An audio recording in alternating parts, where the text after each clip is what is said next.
both day and night. Maybe I can make you mine. Make you mine. Make you mine. Make you mine. Make you mine. Make you mine. I know I can be unkind, but you're not always understanding. I like to take my time, but time is what you're always chasing. I know I like to hide, but you're not always keen on seeking. You said you're up for the fight, but I would rather keep on pretending. I feel the divide between you and I, like the distance between the dark and light. But just as the dawn is both day and night, maybe I can make you mine. Make you mine. Make you mine. Make you mine. Make you mine. I know I can be unkind, but you're not always understanding. I like to take my time, but time is what you're always chasing. I know I like to hide, but you're not always keen on seeking. You said you're up for the fight, but I would rather keep on pretending. I feel the divide between you and I, like the distance between the dark and light. But just as the dawn is both day and night, maybe I can make you mine. Make you mine. Make you mine. Make you mine. Make you mine. I know I can be unkind, but you're not always understanding. I like to take my time, but time is what you're always chasing. I know I like to hide, but you're not always keen on seeking. You said you're up for the fight, but I would rather keep on pretending. I feel the divide between you and I, like the distance between the dark and light. But just as the dawn is both day and night, maybe I can make you mine. Make you mine. Make you mine. Make you mine. Make you mine. I know I can be unkind, but you're not always understanding. I like to take my time, but time is what you're always chasing. I know I like to hide, but you're not always keen on seeking. You said you're up for the fight, but I would rather keep on pretending. I feel the divide between you and I, like the distance between the dark and light. But just as the dawn is both day and night, maybe I can make you mine. Make you mine. Make you mine. Make you mine.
And we're back. We're back.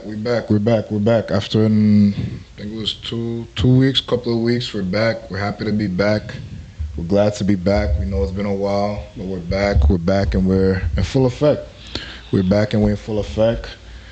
Thank you guys once again for joining. Welcome to another episode, Breaking Christian Silence, real talk, real issues, real faith. My name is Emmanuel Gerard. My name is Abigail Gerard. And we thank God for another opportunity that He's given us once again to be here, to have fun. We're good to be here. We're glad to be here. We know we're not good. We're not worthy. Hold that there. But we're happy that we're able to be here. We're happy that we're able to be alive, breathing, and all that stuff. You know, it's not something that we deserve or anything like that, but we're thankful for the opportunity. We're thankful for the opportunity to once again be here. We're thankful for the opportunity once again to be around. Who are we that we're allowed to be alive, to be breathing? Every opportunity that you get, you know, be thankful. Be thankful. It's a grace. It's a pleasure. So we're happy to be here. We're happy to be back. We're happy to be back. So today's what, July 15th. So Tuesday, I know we're supposed to be on Monday. I know a lot of several people are reaching out. That's why I encourage everybody please keep your notifications on, keep everything on, so that at least you know when we go live. It's easier. We did try to drop a post I think like a day or two ago, just to let you guys know. But yeah, that was my mistake. Yeah, so I just want to let you guys know, please do your best where possible. Just drop a post, just keep your notifications on. It's easier that way. You get all the real-time updates when we go live, when we're about to start, everything like that. It's all there. So definitely, you know, we're back. We're back. Did Rebecca threaten you?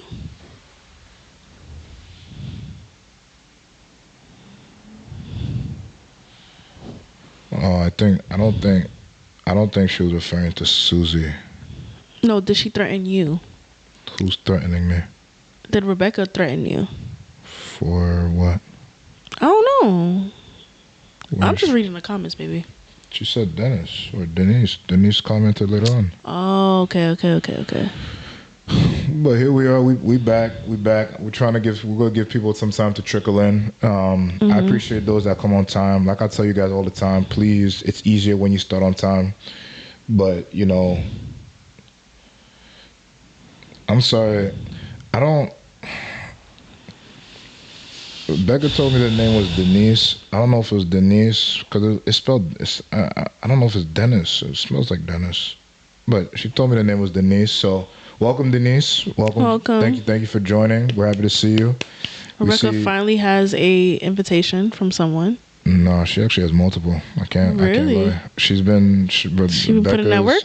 Becca's been at work and working with students, and at the same time, sharing the word. So respect. Respect. But I want to say hi to everybody: Naya, Kevin, Taina, Beatriz, Sozla, Isabel, Becca, Ann, Susie, Shirley. Denise, you gotta help me. I don't know if it's Denise or it's Dennis, but you'll help me understand whichever one it is. Brian and Susie's being Susie. Please don't threaten people, guys. By the way. Yeah, it's not that serious. We prefer to, you know, have a very safe environment for all people. First one, so Denise. Okay, at least now I know. Welcome, Denise. I'm glad to see you. I'm glad to see you. Hopefully, Rebecca's not that annoying to you at work. She has a very big reputation for being very annoying. But hopefully, she's not annoying you that much at your job. Ruben needs a green hat. Oh, you want to cover the bald spot? I respect it. Babe. I respect it. All right, that's my bad, bro. So I understand you. Don't worry, we got you. As you guys can see, yes, we definitely have our merchandise. For those that you know that like, I always tell you, if you guys want something, if you guys want it to happen, The more you comment, the more you ask for it, the better the chance of it. The better the chance of it happening. If you guys bother us enough, at least we'll know that you want it. At least we'll know that you'll like it, and we'll definitely make it happen. We'll definitely make it happen, or at least we'll try our best to make it happen. You know, we have a PR chair that's been like in and out. I'm not gonna lie. Apparently, she was. Let me chill. Leave her business out there. But you know, nonetheless, we thank God. We thank the Lord that, you know, we here. We able to be here. She had a very safe conversation. She's cool though. Respect. At least somebody's endorsing Becca. That's nice. I respect it.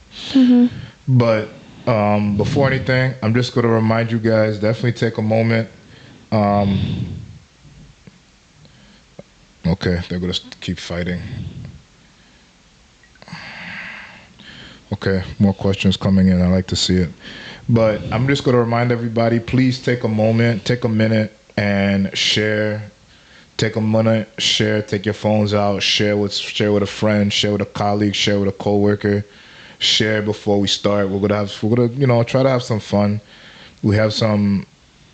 I mean, there was a lot of questions that came in today, which I think is great. I feel like that means that everybody's actually looking forward and thinking about the live that's about to happen.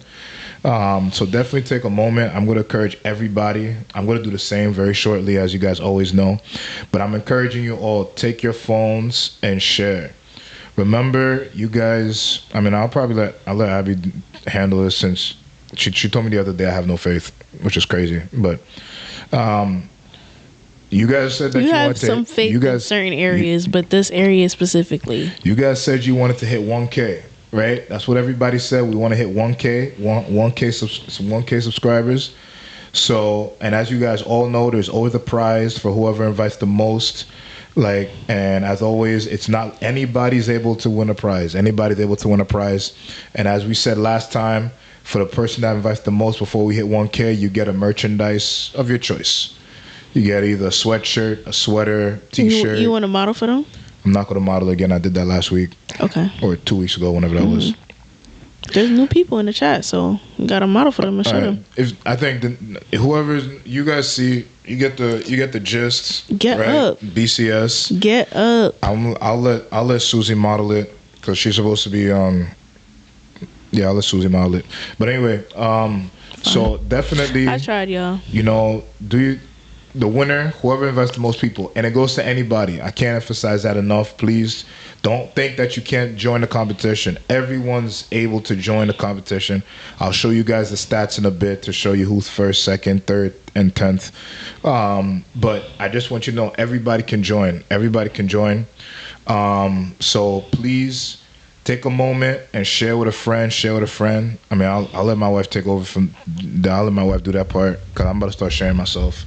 So I'll let her handle the share with part, the friend, because she's saying that I have no faith. So I'm gonna let her. So guys, I'm gonna let her have that. I'm so sleepy, you guys, but you know, we made a commitment. We got to do it. But so we made a goal. Does anybody want to remind us what that goal is for the end of the year? End of the year. I'm waiting for people to trickle down in the chat to tell us, like, what's the goal for the end of the year? End of the year. Goal for the end of the year. I don't know what the goal for the end of the year is.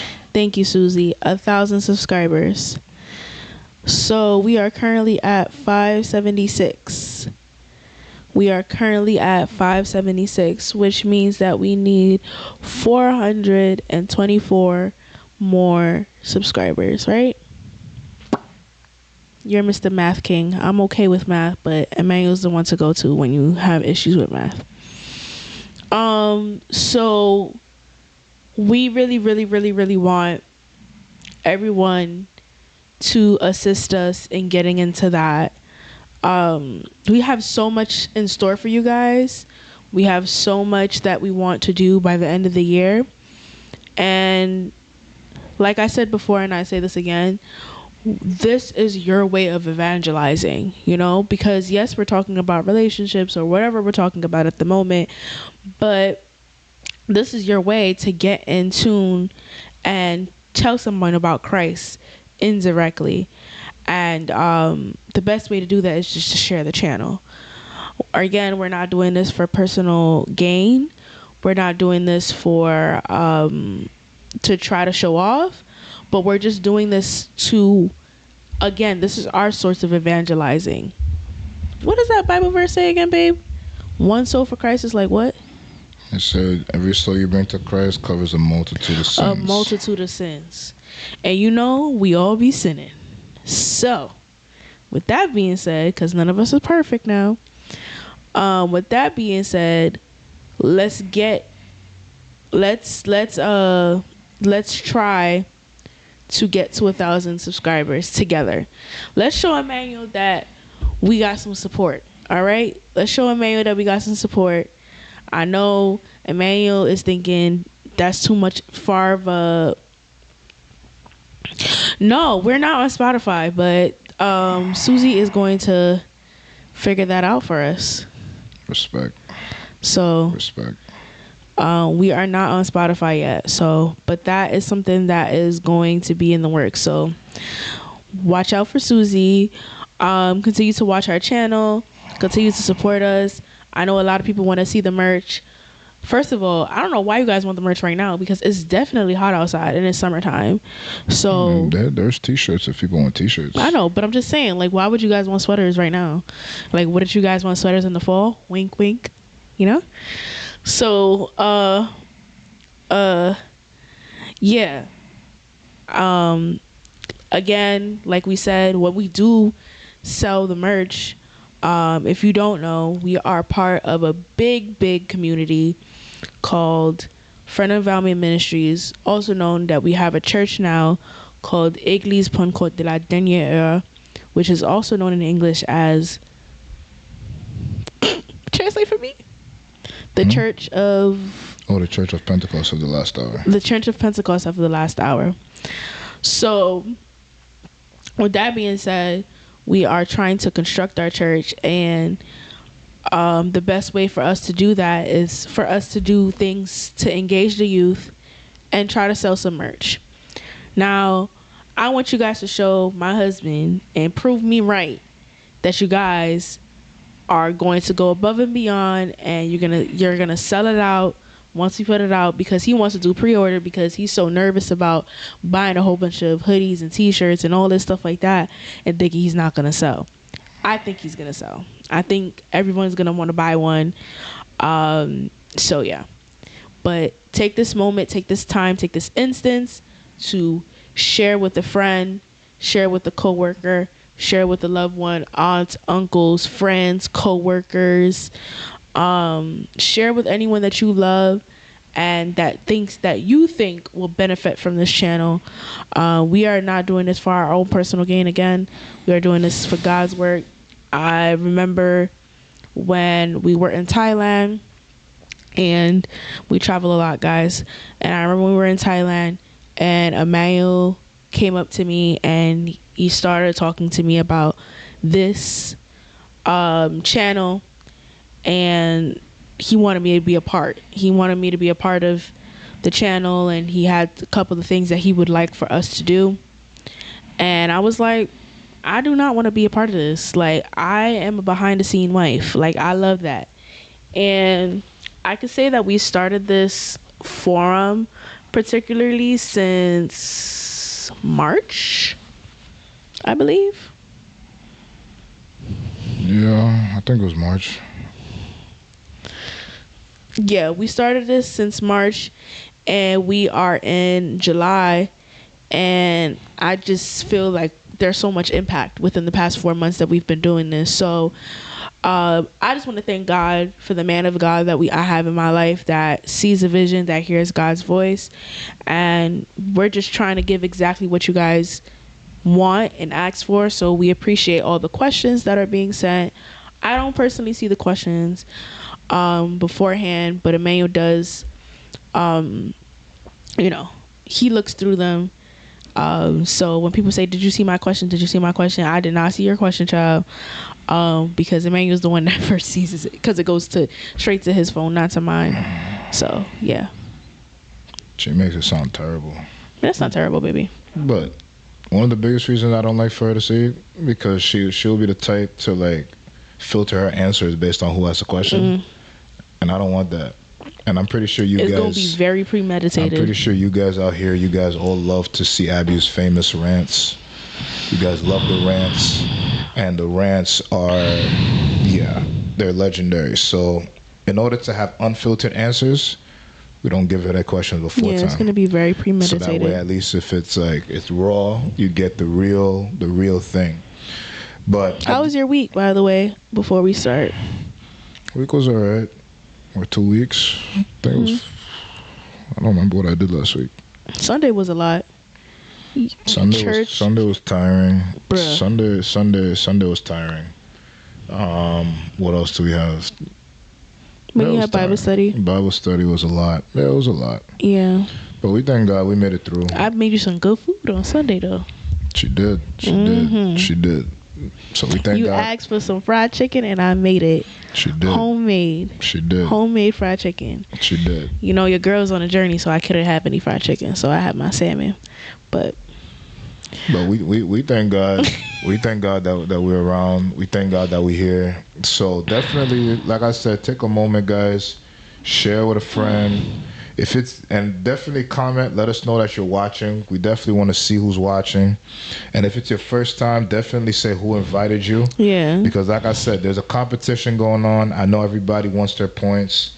So I want to say hi to everybody. Mari. Yeah. I don't know who Mari is. Hi, Salon.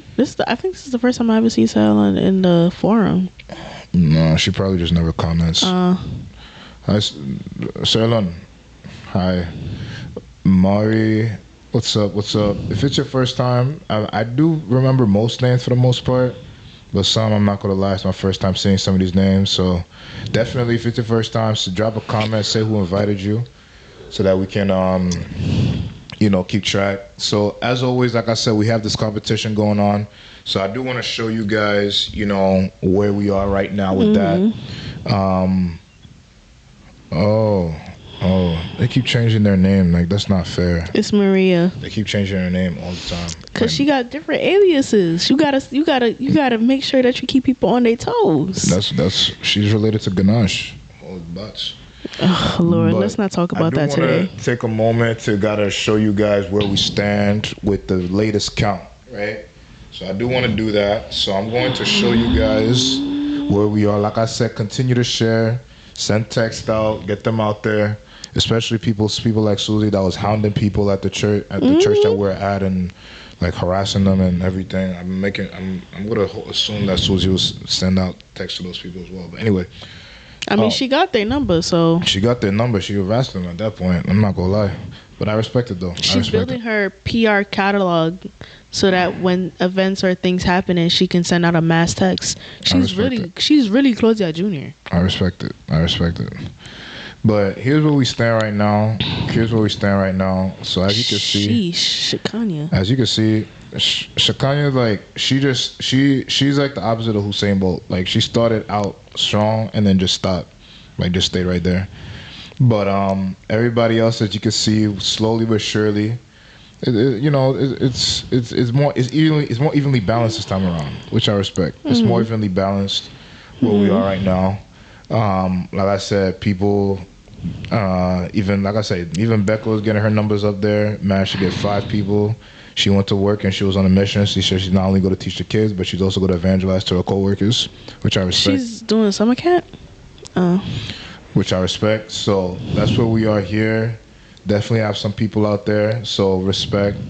Even Leanne. Oh, I haven't seen Leanne. I wonder where she is. But that's where we are for now. And as always, as you can see, this is kind of where we stand at the moment.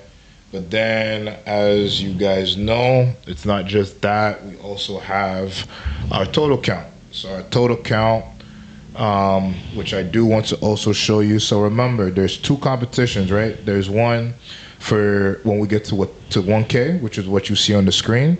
And then there's one for the year. There's one for the year, which is what you see now. So we have this one is for the year.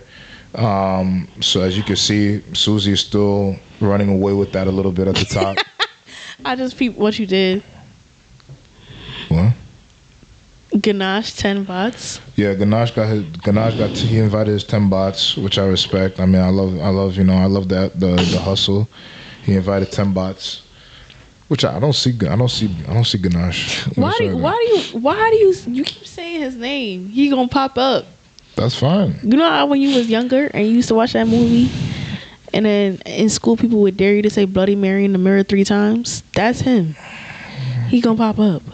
I mean, leave that man alone. You need a Ganache in your chat, so I respect it. Oh wow, Bernice 5. I have Wow. no problem with Ganache.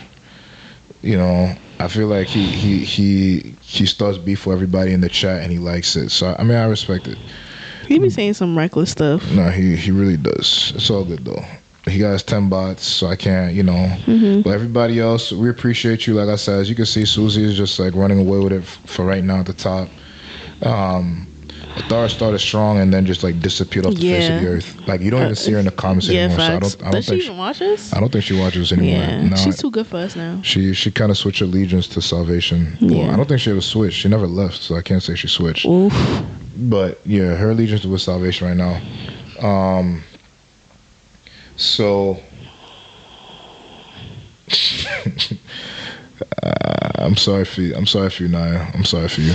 Nah, I remember when I was a kid, they used to make you like in the dark, in the mirror, say Bloody Mary 3 times, like some demon was gonna come get you. Nah, I'm sorry. I never dealt with that. Oh really? No. Dang. In my school, they was definitely telling me that. I was chilling. I mean, you did go to a Catholic school, so I don't think they had this type of stuff. I didn't. But we do have one thing that we want to announce before we start. So before we start, because I just want to make this announcement real quick, I'll repeat it probably a couple of times throughout the podcast. So as I mentioned to you guys, we definitely have some stuff coming up this year. And one of the things that we have coming up, which I was going to wait to announce, but we kind of want to get a bit of engagement to figure out like how and the whens and the details. So with that being said, we would like to announce that we plan this year. Who? Kevin invited him. Oh, I respect it. Good job, Kevin. Respect. Okay, Kevin. Respect. Kevin said he wants some merchandise too. Respect. I do want to make an announcement and say that we are aiming to have our first live BCS podcast. Our first. I didn't even know you was announcing this. I definitely told you this. Like, I don't. This is another reason why I don't tell anything. Because I tell her. Then after that, she tells me I never told her. I'm like, here's the screenshots. Here's everything to show you and prove out that we spoke about this. I barely remember what I ate today. And I'm just Tacos. like, this is why it's like telling her it's like, it's just not it. But nonetheless, we do want to announce that we're going to be having our very first BCS live podcast, live forum, live BCS event, live. So what does that mean? It's going to be live. It's not going to be just on YouTube or anything like that. It's going to be live, audience, everything. We will obviously, real audience questions in real time. I don't think we should do that because I think people like the anonymity of it all. So I don't think we should do that. We'll get. Those details we'll get to. I feel like those are. Those details. We can definitely iron out for sure. So we're going to have our very first live BCS event, right? We'll go into all the details of what's going to happen, how things are going to happen, the way things are going to function, yada, yada, yada. We're going to get into that. But for now, what I do want to say is we want to spend time, at least we're going to give you guys this episode and probably the next episode to allow you guys to give your feedback on when you would like, on what works better for you. We have a couple of dates that we have up in the air. But we want to try at least, because we want to have the best turnout possible. So we want to make sure that we're going to sell the... Oh, sorry. My bad, babe, because you don't tell me what you're going to say. I told you. You don't remember, like, ever. Okay. I don't understand. Okay, my bad. Go ahead. Continue talking. So I'm gonna just let you land. she, like, I promise you, we had this conversation like 3 times, and she does remember. I don't know what to do. And this is why I be telling her, please come early so that we can talk about it. So we're going to have our very first BCS live event, but we want to do, like, before we get into that, we want to do our best to try and have the most active engagement, the most possible engagement, the highest possible engagement. So what does that mean? That means that we want to get a little bit of feedback from you. Like I said, we have a couple of options on when we are going to do it, but we're going to ask you guys to put in your vote for when you would like to have or when you would like to see the podcast. So there's going to be a poll in the chat, and I'm going to ask each and every person throughout. Like I said, I'm going to have it on today. We'll probably have it on again in the next for the next podcast. You don't think you could do a post about it as well? We can also do a post. I don't mind doing a post. Like a poll post. Yeah, I think that should be possible. We can do both. We'll definitely have that. Sorry, guys. I forgot to set the vibe. We're definitely going to have, we're going to have everything out there. So hopefully we can, I want you guys to definitely vote. There will be a poll in the chat. Vote. Drop your vote in. Like I said, I know it's a little bit short notice, so for those that you may have to check your calendars, figure out if it's possible, if it's not possible, I understand that. But for those that, I'm still going to drop it out there. Like I said, you're going to see the poll today. You'll probably see the poll again in the future. You don't have to keep inviting to keep submitting, but I'm going to ask that you please do your best to vote. Obviously, I'm not going to promise everyone's going to be happy, but we're going to do our best to try and accommodate the bigger population. Trust me. Even if you say you can't vote for the other, you're probably going to make it anyway. But hold on. So, let's do this. Oh. Well, look at you. Resourceful. What'd I do? You actually put a poll up there. Is that bad? I can't see it over here. Well, I can't see it over here. Sorry. It's okay. But definitely, we're going to have a poll, so I'm going to ask that you guys all please. Oh, Benjamin, here we go. Please vote. Now he's vote. actually going to hear my opinions in real life. I definitely want you guys to vote, to choose. Like I said, we're going to have multiple options for dates. So, I don't know if this went through or not. I'm not sure if this is. Are you just passing? Benjamin never really stays for any of our sessions. He just comes and he stays for like 5 seconds and then leaves. Unless it's 21 days, then he has nothing better to do, which is completely different. So, but there's no basketball right now. You'll see the poll in the vote the poll is in the chat. So please vote. Well, ask them if they can see the poll. Yeah, I already see there's 9 votes. Oh, dang. So definitely vote in the chat. Vote in the chat. Vote. For those that live out of state, it's still going to be live. I mean, we would love for you to join us as well, but if you can't, it's okay. But yeah. I'm going to vote. You're going to vote? Yeah. All right, I guess I'm going to vote too. We have a lot of people voting, so I'm glad we got 11 votes in. Definitely vote, guys. Vote. We appreciate it. I love to see it. Already 13 votes. Keep them coming. So definitely drop your vote in the chat. And like I said, we'll repeat Y'all chose a date that I chose. Yeah, we'll definitely repeat, as we go along. I'll repeat it for those out there. What's wrong with Benjamin? Vote for the next mayor too, guys. Isn't he already chosen? Oh, that was governor. Like I said, Benjamin comes in for like 2 seconds and then he leaves. I'm not gonna lie. I'm a bit hurt. I'm not gonna lie, bro. I'm definitely a bit hurt. No, 14 votes. Okay, period. I'm definitely a bit hurt, bro. But it's alright. Benjamin, did you vote? So definitely, guys, vote. Like I said, we will let you know when the official date is, depending on the outcome of this poll. Depending on how things go, we'll let you know. We'll see what the popular date is, what the best option is. Then, based on the tallies, we will let you guys know who won, which date is looking likely, which date is it going to happen, etc. So I'm gonna leave that out there. I'll let you guys have fun with that. And yeah, it's exciting. I'll leave you guys out there. Benjamin pretending like he actually shows up for Bible study. but he knows he doesn't. He can't tell me what the last thing was that we spoke about in Bible study. Shakanya? Shakanya's fake. She said she came for like 2 seconds and then never came back. Yeah. It's alright though. It's alright. But like I said, definitely vote. We'll leave it out there for you guys.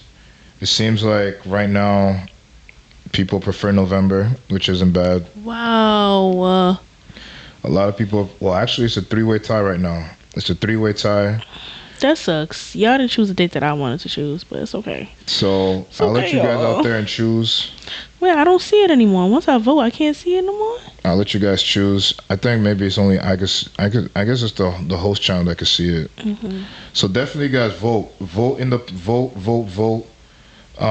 Like I said, this is our first BCS live event. Our first BCS live event coming up.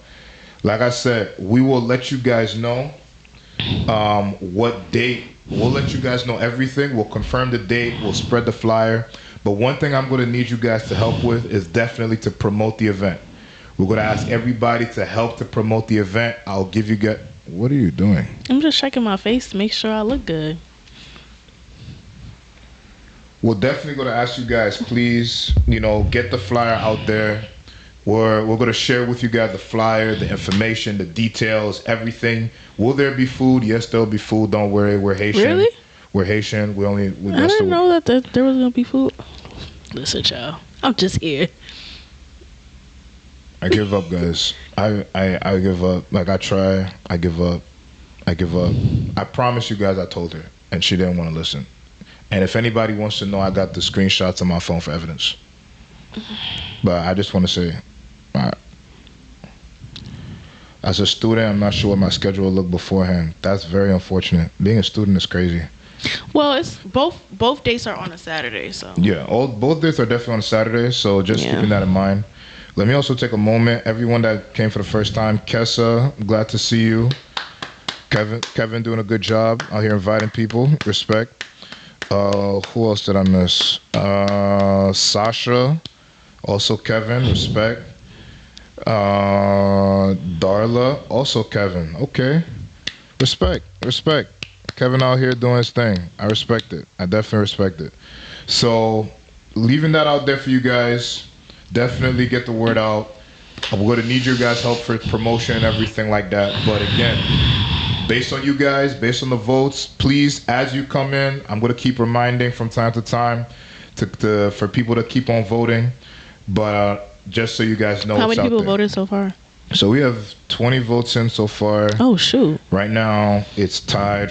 Like, the votes are tied between November 29th and December 20th. Just so you guys know, December 20th is our wedding anniversary. So the fact that it's even an option shows you how much we love you guys.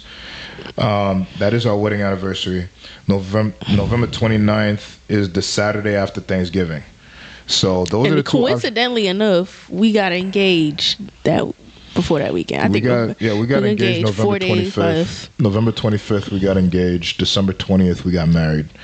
So just so you guys know, this is, so we're doing this for you guys. Definitely, drop a note and we'll definitely dive in and we'll have some fun. But please vote. I'll keep reminding you from time to time to vote. But definitely, vote. And also, so we're about to get started. We're going to pray first. But as always, continue to make sure you share. And at the same time, please, if you have questions, send them. The number's on the screen, 347-948-4650. If you have any questions as we're about to dive into our relationship talk, definitely send the questions out. And we'll be happy to answer. But for now, let's do a quick prayer. And then we're going to have some fun. Well, it seems like more people are starting to vote for December 20th. Woo-hoo-hoo! So we are on the same page, y'all. We'll see how it goes. Emmanuel does not want December 20th, y'all. I never said I don't want it, but I know you. I know what she's gonna do. Don't worry. December 20th is our wedding anniversary. December 21st is my birthday. Exactly. Which is crazy. That's why I really want to do it, guys. Because I got some surprises for you. She says she has surprises, but she don't even remember when the date is. So, but definitely send them out. Susie knows We got some surprises for you. Fluncers, great to see. Or Flunts, Flunts, great to see you. Flunts. Great to see you. Great to see you. Let us know who invited you. Probably Shikanya. Let us know who invited you, so we can definitely, we definitely want to, shout out the people that invite. Look at me, wrong is strong. You the one that making assumptions. I mean, I'm gonna give people the benefit of the doubt. I'm gonna say anybody can invite anybody. No, it's more so because of the name. I was like, oh, okay, Good job, Becca. Respect it. Respect. Okay, Rebecca, you got it. Oh, you want to change to 12:20? Yes, go someone's love. Woo, woo, woo, woo. I don't even know. All right, I'll just mark that down, Mom. I'll mark it down because I don't know how you could change it. I really don't. So, but yeah, it seems like right now December 20th is starting to pull away a little bit. Yes, because we got some surprises from my man. December 21st is my birthday. That's why I wouldn't, be so hyped to do it on the 20th. But hey, it is what it is. Let's pray real quick, and then we'll start having some fun for today. God, we thank you, we worship you, we honor you, we give you all the praise and the glory that you so rightfully deserve. We thank you for your love and your compassion, and we ask you, Lord God, to have your way as we're about to dive in. Protect us, be with us, cover us. Let your name be praised and glorified. In your holy Son's precious name we pray. Amen and amen. So let's begin. So where are we going to start today? I think I actually wanted to start, and then my wife and I were having a conversation, which I thought was, pretty interesting to... Please don't close your eyes while you're driving. Yeah, that's a little dangerous. I mean, I do it sometimes too. Joking. I never do that. That's why I drive. But let's start to have a little bit of to dive into this question. I think last time we ended off on one question that somebody asked about saying that they feel like they feel like they are praying for like Boaz, and they keep getting like Deborah's cousins and whatnot. No, Delilah's cousins. And I feel like we passed on that question really quickly, but I also felt like there was something that was brought up when we started talking about that I feel like is important for us to even dive into now, and that eventually spurred a conversation that we had. So it'll take it into two different angles, and obviously you guys, please definitely, we're gonna comment your opinions on the comment your opinions on the chat.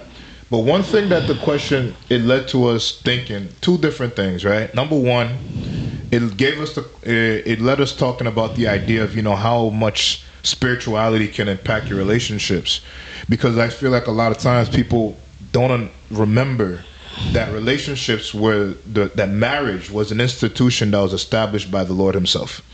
We now sit here and we manipulate it and turn it whatever way that we want to make it happy for us, to give us, joy and satisfaction and everything. But at the end of the day, it really was established by God. The very first marriage was established by the Lord himself. Yeah. Right? So it obviously it gives us we can go down the first direction of speaking about what exactly what does marriage do, or how does spirituality impact marriage. But that also led to another aspect: influencers. My wife and I spent a lot of time speaking about influencers, and one of the questions that we asked ourselves is, why does influencers have such a stranglehold or chokehold on our generation and the marriages and relationships in our generation? And I was telling my wife that, and I was like, I feel like it's crazy. I feel like we follow influencers so much. We base our lives on them. We do everything based on them. And also to the point that everything that and I say this I think we can all agree on this. We enable influencers, right? And the influencers need views to be successful. So we that watch them, we enable them. We're the ones that make them popular. We're the ones that give them, any platform to begin with. Yeah. So that, I think we can all agree on that, right? Before we start getting into any debates or anything like that, any discussions. But we can all happily agree that we all we all enable the influencers, right? So, but like I was telling my wife, I'm like, I really feel like it's crazy how much power an influencer has on relationships in this day and age, right? Like we live vicariously through them, right? I remember when I was telling my wife, I don't like, as everybody knows, I don't follow influencers that much. But the only reason I knew them so well is because they're so talked about, right? It's like, for example, I think when way back when, like I was telling my wife, I remember when I was back in like college or high school, and I remember when there was that one couple that broke up, that one YouTube couple that broke up, Queen and Chris. Queen and Chris, yeah. And when they broke up, I promise you, it was like a funeral happened at my school. Like everybody's so sad and down and depressed and everything like that. And I think it's crazy because I'm like, no one ever has that same kind of energy for relationships that you actually personally know. But when we see people on YouTube, it's like their lives become our lives. Everything that they're doing, everything that they're acting, everything about them becomes us. And the one thing that I was telling my wife, I feel like I feel like influencers influence us so much, it can also cause us to miss our blessings. And the reason I say that, one of the reasons I say that is because, for example, when you look at influencers, you see the life that they're living, the lifestyle that they're living, right? You see that they're traveling, they're going on vacation. You see the highlighted versions. You see the highlights, you see the edited versions of their clips. Yeah. Right? But you don't see their struggle. Right? Like I remember, like for example, you see some, like, I know they're not a YouTube couple, I understand that, but you see someone like LeBron and Savannah, right? Today you see them as, like, they're billionaire, they're multi-billionaire, they're multi-billionaires for enterprise, life, right? They have enterprises, they have businesses and everything. But the struggle that it was to get there, I feel like was completely different, right? It's completely different because I feel like a lot of times we don't know what the struggle was to get there, right? Because no one knows. Savannah and LeBron were high school sweethearts. LeBron was not a billionaire in high school, right? LeBron went with Savannah. She was willing. They got together. They struggled together, and they grew up. They glow up together, right? They grew up together, and now look at them, right? They're it. But a lot of times, because we get so hyped up on the influencers, I feel like a lot of us don't like to struggle anymore. And then that led to another conversation that my wife and I was talking about. Do people really like to struggle in this day and age, right? And obviously, I'm gonna let my wife, chime in on her piece. But the one thing I did say, I feel like in the age of influencers, and I want to be very clear, I'm not downplaying them in any way. I'm happy for the influencers that are out there that are happy, that are living grateful lives, that are enjoying themselves, that are happily married, happily wed, happily together. Kudos to you. Like I really mean it, and I'm genuine with that. I'm just talking about the people's lives that get influenced by what we see, and those that get influenced in either a positive or a negative light. Positive, like I said, in the sense where a lot of people may use that as a model. That becomes their model. And one thing that my wife and I were talking about, we said, is the church somewhat at fault? Is the church somewhat at fault in the sense because of the fact that we have so little examples that our generation decides to go look for examples elsewhere? Is it the church's fault because of the fact that the church doesn't have, like, if you look in the church, let's be honest, you see a bunch of single mothers, right? You see a bunch of mothers with their little kids, and you see pastors, when they go in the pulpit, when they preach about relationships, they always have to preach in the favor of the woman for the most part, because that's who you're predominantly preaching to, right? You're predominantly preaching to women. So is it the church's fault? Is it our fault? And I remember me and Abby, my wife, we always speak about that. We're like, one thing that we wish that we had growing up, or not growing up, but before we got married, was an example in front of us, because we felt like we didn't have an example.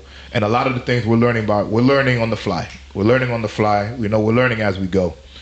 But is it our fault that we're saying that? Is it our fault that our generation doesn't want to struggle? Because we look at the generation that came before us, and we're like, they said they struggle all their lives, and I see them still struggling. Did their struggle yield any fruit? Like, when we look at them, And like I said, you guys could definitely chime in because we're just talking. Well, I'm just kind of giving out the things that my wife and I discussed. And you know, when we have these discussions, it helps because when we come on our podcast, we can definitely share them with you guys. But so that's why we definitely want to hear your comments. We want to hear your thoughts and hear what you guys think about it. But we're like, does the church have some fault in that? Is the lack of marriage in a church, is the lack of successful marriages in a church driving our generation away from living a godly relationship, and instead wanting to just emulate what we see out there, emulate what we see on the world? Because we see, for example, I mean, who's a popular YouTube couple now? I'm sorry, I don't really know this kind of stuff. I guess like Queen and Clarence. Yeah, so whatever the people she said, I don't know. I'll be honest, I don't really know them. They're not a lot of popular couples anymore because a lot of them broke up. Like Austin and Catherine, like the Ace family, they broke up. Like, I don't know these people. I'm being honest. That's why I had to ask. I don't know. Ken and De'Ara, they broke up. So there's not a lot of like. When Ken and De'Ara broke up, man, I felt there was a funeral in my house. Like honestly, my wife was so depressed. But no, it's like, is it like when the only person that's still together is probably like Queen and Clarence. Yeah, I feel like, and that's the thing. It's like, do we now base our relationships on what we see to be successful? Man, I love and me our some definition of successful. And that's another thing that we could talk about too. What is the definition of a successful marriage? What does that look like? You know, what is the true definition of a successful marriage? If you look at a marriage, what would make you define it as successful? Because that was something my wife and I, we spent a lot of time talking about back and forth. Like, what makes a marriage successful? So I know that's a lot that I threw out there. Obviously, I'm gonna let my wife dive in. But we really want to hear you guys. We really want to know, why do you think this generation is so easily swayed by influencers? Why do influencers have such a us in a chokehold, if you will, on this generation? Like, our generation feels like our relationships have to embody, and it's all of us. Like, I remember my wife, for example, when we're talking, she was like, yeah, you know, her vision of Valentine's Day came from looking at what other influencers did, and I was just like, you know, I don't have influencer money, right? But I still want you to do it though. I don't have influencer money. Like, I don't have the influencer money. Like, they have a lot of funds that I just don't have, and I'm just like, and that's why I asked, and that's what led me to then say, do influencers cause people to miss their blessings? Because at the end of the day, the influencers that you see today, the people that made it. Oh no, let's actually talk about a couple that my wife and I spoke on the other day, Kadeem and Deval, right? I love Deval. I'm not gonna lie. I definitely love him. That's my boy. I think they're a couple that's like the most realistic one out of all, like the influencer. Yeah. I don't know what they have in their household, but you can, like, when I look at Kadeem, I see myself, and when Emmanuel looks at Deval, yeah, I'm not gonna lie, he sees himself. Like, it's very realistic. And they're like, they have a podcast as well, and scientific facts. I love Deval. Let's not go into that. I'm not gonna lie. But before we get into anything, before I tell my opinion and go into Deval and Kadeem, I think you should just shout out some people that's just got in. So you know, who am I missing? So let's comment. I'm sorry. I apologize. I do my best to make sure that, you know, we reach out. So who am I missing? Gio, welcome. Oh, that's Kev's brother. Respect. Dr. Milsom. Okay. Invited by Dr. Shakanya. Okay. Okay. Respect. Who else am I missing? I think that's it. I think it was just those two. We already shouted her out. Sorry. Yeah. Okay. So go ahead. So I think there's a lot of things that you probably, I don't know if you I don't know if you just like forgot, but like there was one point that you made in the very beginning. I think we talked about this in Bible study. I don't know if it was like prior to like YouTube or anything like that. You can definitely keep talking. I don't know if it's prior to YouTube or anything like that, but I definitely think we talked about people tending to have compartmentalizing their relationship with God and relationship with the Holy Spirit. Yeah. And I think that plays a huge role in... You want to you could elaborate on that just for people to know. I guess, okay, so like, you know, for example, like I remember when I was in school, like I would compartmentalize my relationship with God because I didn't think that he doesn't really have an influence on this particular part of my life, right? So like I think that he has an influence on my relationship with him and me reading the word and me just getting to know Christ for myself. But like when it came to my schooling or it came to my work or anything like that, like I just honestly really just didn't feel like he had influence on that part of my life. And you know, that's where, you know, as Christians we get it so wrong, because it's like we think that the carnal things, the thing that we do on a daily basis, like walking outside, driving our cars, going to work, going to school, those things don't, the Holy Spirit doesn't partake in those things. And honestly, that's where we kind of get it wrong. Like the Holy Spirit does partake in those things. The Holy Spirit does partake in your walk to school. The Holy Spirit does partake in the things that you listen to. The Holy Spirit does partake in everything that you have. Like even like, for example, I talk about this with my friend all the time because you guys know I'm trying to do this challenge where like no sugar, just water and all this stuff like that. And one of the things that we discuss is like the spirit of gluttony. Like I think that a lot of people just we're overeating for other things and like emotional things and all that stuff like that. And you don't really think about, oh, bad diet habits having to do with your relationship with Christ, but it in fact does. You know what I mean? So I think that like that's what I mean when I say like people are compartmentalizing their relationship with Christ, your relationship with the Holy Spirit. And I think that's one of the things that, you know, even in relationships, like you really, yes, we believe that God is a part of our marriage and our relationship, but the choosing process and everything like that, I think that we just think of it more of a carnal thing, and we don't think that the Holy Spirit partakes in those aspects. Definitely. And I think that was like the beginning of that conversation. And then we then end up talking about like I think I was like being like, well, I forgot what the word is, but more so like you know how you say one thing and then the thing that comes after that is like opposite. I forgot what. Rebuttaling? No, not rebuttaling, but it's like contradicting myself. Oh. I found myself contradicting myself because it's like I was telling Emmanuel, like I don't have a problem with struggling. I just I don't want to struggle my entire marriage. Like, and I think that for me personally, I think that I didn't see a lot of marriages where I saw the fruits of their labor. Like, for example, like Emmanuel brought up LeBron James and Savannah.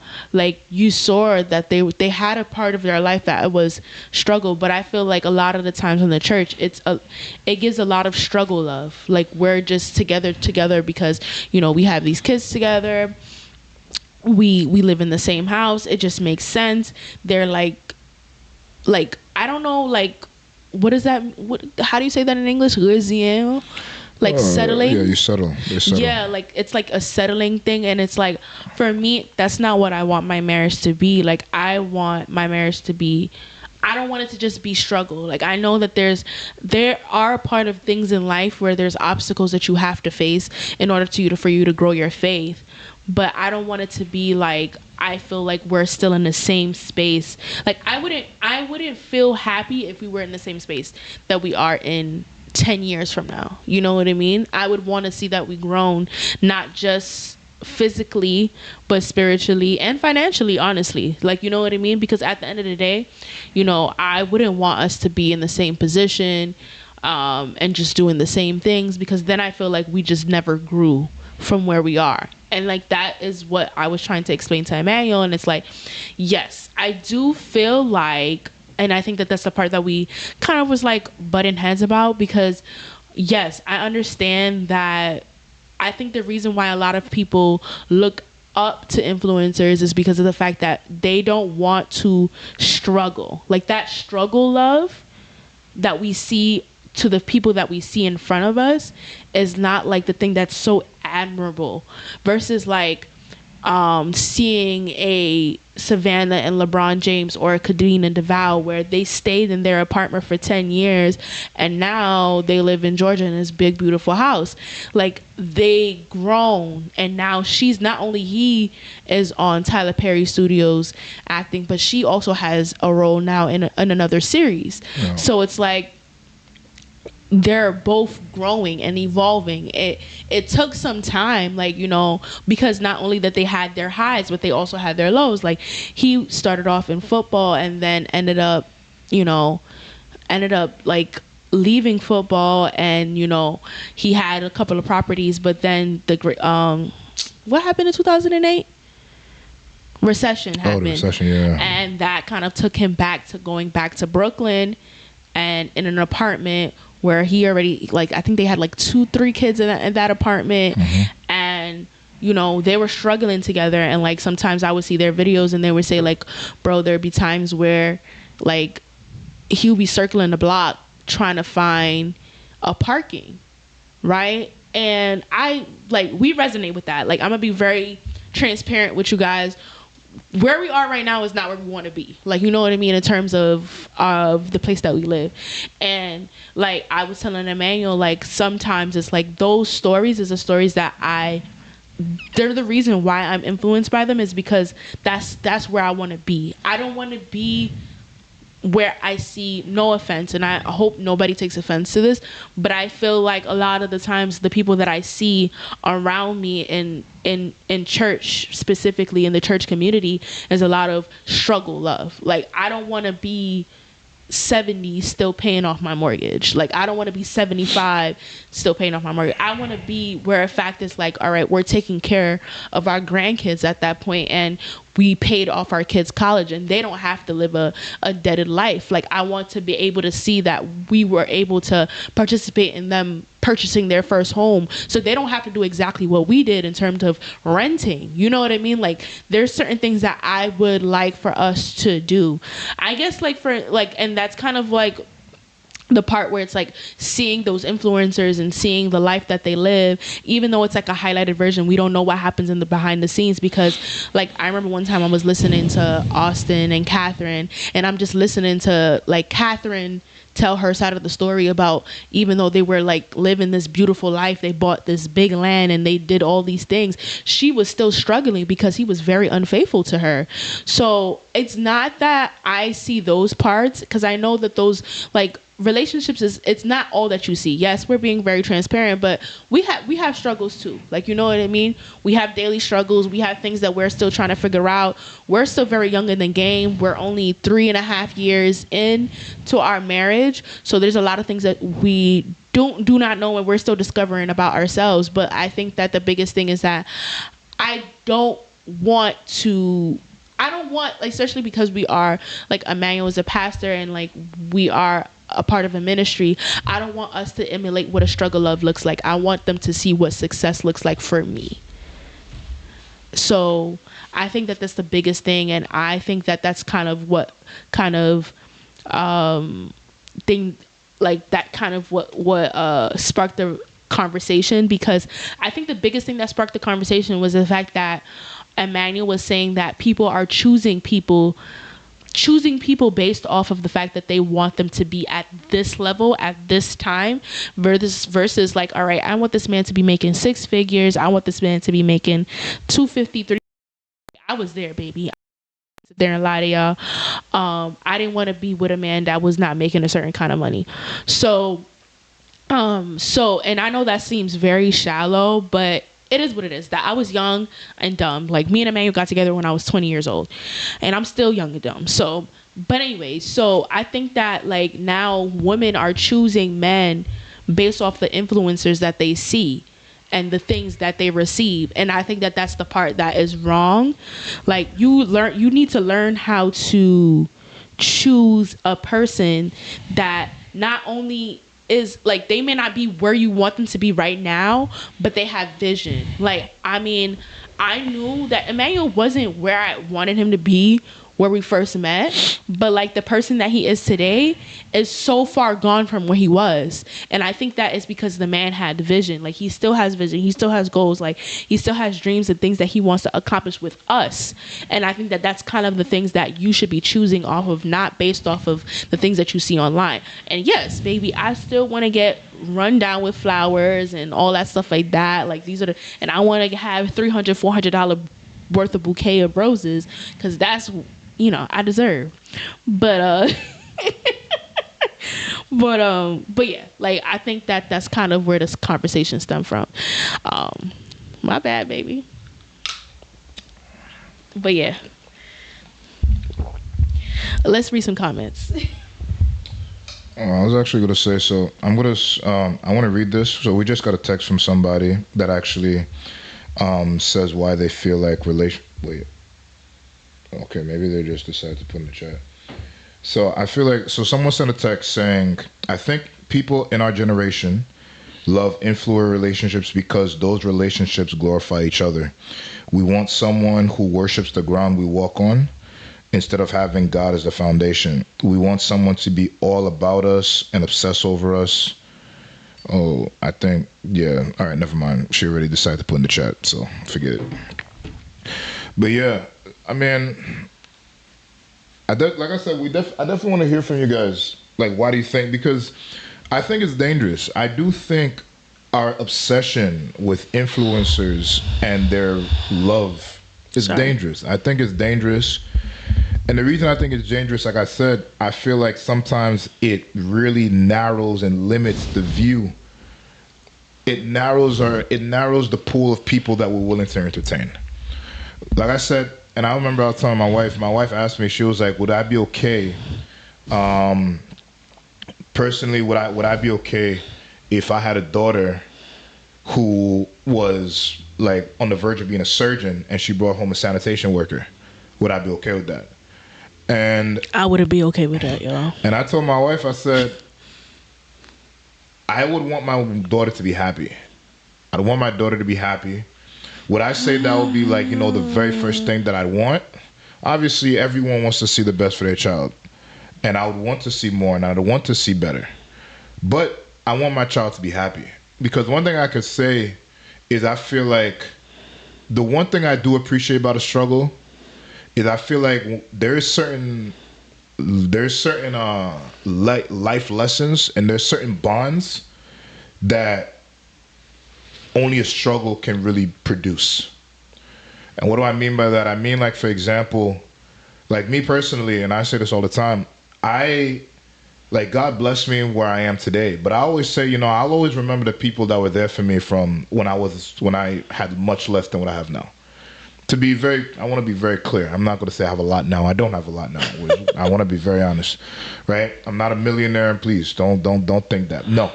But what I am saying is the people that were there, and I remember, I think I mentioned this once on one of our podcasts, you know, a couple of episodes ago.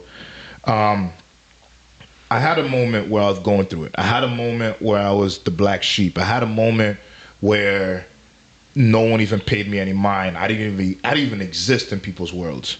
Like, it was that bad. But now it's like, you know, at the end of the day, you become a pastor, right? People start to look at you. You become a youth leader. People start to look at you. You become a husband. People start to look at you. And I'm just like, and I tell my wife all the time, I'm like, I have a much stronger appreciation for those that were there with me from day one. Those that struggled, and that's why up to this day, there's certain people I'll never forget. Like, I don't know if she's watching, but I always say I appreciate Sepola to the end, right? Her and her sister. Why? Because when we had nothing, and I will be honest, when I say had nothing, when we had nothing, they held us down a lot. Like, there were times, didn't know what I was going to eat. They brought food over. They didn't have this, they had that. I remember there was a time, even Evil's, and you know, I love her to death. I remember there was a time people used to clown me all the time. They were like, oh, you got to take better care of yourself. You got to do this, you got to do that. And little did people know some certain things, you just didn't financially have the ability to do. People don't really care about that. When people judge you, they don't think about those kind of things. They just see this and that and whatever, right? And I remember every week she always used to be like, here's money. Go get a haircut. Go groom yourself. Go take care of yourself. You're not ugly. You're not this. You're not that. Don't look down on yourself. And she always used to do that. People like that, for me, for example, is like people I just can't forget. People that were there with you through the struggle, that were there and everything. And I feel like a lot of times those people, and I'm not going to say like what was said, I'm not telling people to be on the struggle forever or in the struggle forever, right? But I am saying at the end of the day, I do feel like a lot of times if the influencers that you watch make you want somebody that's 100% ready at the time that you meet them, I think that's crazy. Mm-hmm. Right? Especially, let's say, for example, if you're meeting someone that's 25, 21, 20, 26, with plenty of time in front of them, plenty of room to grow, why are you so hung up on they're not making six figures, they're not, millionaires, they're not this, they're not that? I feel like that's insane. I really feel like that's insane. Mm-hmm. And I feel like a lot of times we miss out on a lot. Like, for example, I was watching one YouTube couple not too long ago, and right now they're famous, but I'm looking, and they were showing pictures of the way they were like 15 years ago. And they were nothing. They were legit nothing. They had nothing. And now they're YouTubers, and as you can imagine, influencers, and they have plenty of money. Mm-hmm. They share their story with us, but I don't think we should use everything that we see as that's the gospel, that's the Bible, that's the way we should push forward. At the end of the day, like I said, marriage is big. God established it. God established this institution known as marriage. We have to be the ones to understand what we want, and we have to be the understands to understand, because a lot of times influencers influence everything. Like, for example, let's be honest for a minute. A lot of us, when we say we have a type, where does that type come from? Like, when we had that type, where did it originate from? A lot of times our type originates from rumors that we hear. Like, if I want to be really rated R right now, when people say, for example, they want a black man instead of an Oriental person because they heard about rumors about package sizes. You didn't experience that, but you heard rumors, and then that's what makes you say this, right? You hear this about this, you hear this about that. You go online and you see this. You be like, okay, because I want that lifestyle, it's going to require me to have this type of person. So this is what my what my requirements become. This is what your type becomes, and that's how your type comes. And a lot of times, that's why we end up missing our blessings, because our types are not developed. Our types didn't originate from a place of sincerity. It didn't originate from a place of what we truly wanted. It originated from a place of, I see this, I want to emulate that, I want to have that as well, and in order to have that, this is the type of person I need. And that's what we decide to go off of. And then when we go off of that, and that's why, for example, nowadays, for example, now marriages don't last as much anymore. I'm not going to say, struggling is ideal. I'm not going to say that. But I will say, like I said, there's a different thing that struggle brings out in somebody. Like, I tell my wife all the time, I said, listen, and I personally, I'll be very honest, I have extreme trust issues. I don't trust people easily. I don't, like, at all. Because I feel like a lot of times people that will say they are there for you are not there for you. Or they're only there for you when it looks good, when it's ideal, which gave me trust issues to the max. Mm-hmm. Even when I got married with my wife, and I told her, I said, the reason I trust you is because of an experience that we had. The reason I fully, blindly trust my wife is because of an experience that we had post-marriage. Post-marriage, after that experience, I told my wife, I'm like, you know what? I can never sit here and say I don't trust you. Because after what I just saw us go through and seeing the way that you reacted, I said, you know what? I will always trust you. Like, I can't not trust you. Right? But a struggle is what brought that out of us. It wasn't good times. It was a struggle that brought that out. And I feel like what happens is now, and that's why one thing I remember I told my wife when I was looking for someone, I always said I wanted someone I could build with. And I always told my wife, I never wanted a 10. I wanted like a 7, an 8, someone that we can make each other a 10. I didn't want an already made 10. I wanted someone that we can make each other a 10. Why did I want that? I wanted that because I felt like when you build together, there's just a difference about it. There's something different about building together. Whereas when you build separately, it's kind of like once you start to get into problems, you're like, you know what? I was good without you. You could go. I was good without you. And that's what you hear a lot now, right? I was good without you. I was there without you. I had this before you. Everything was before you. You can go.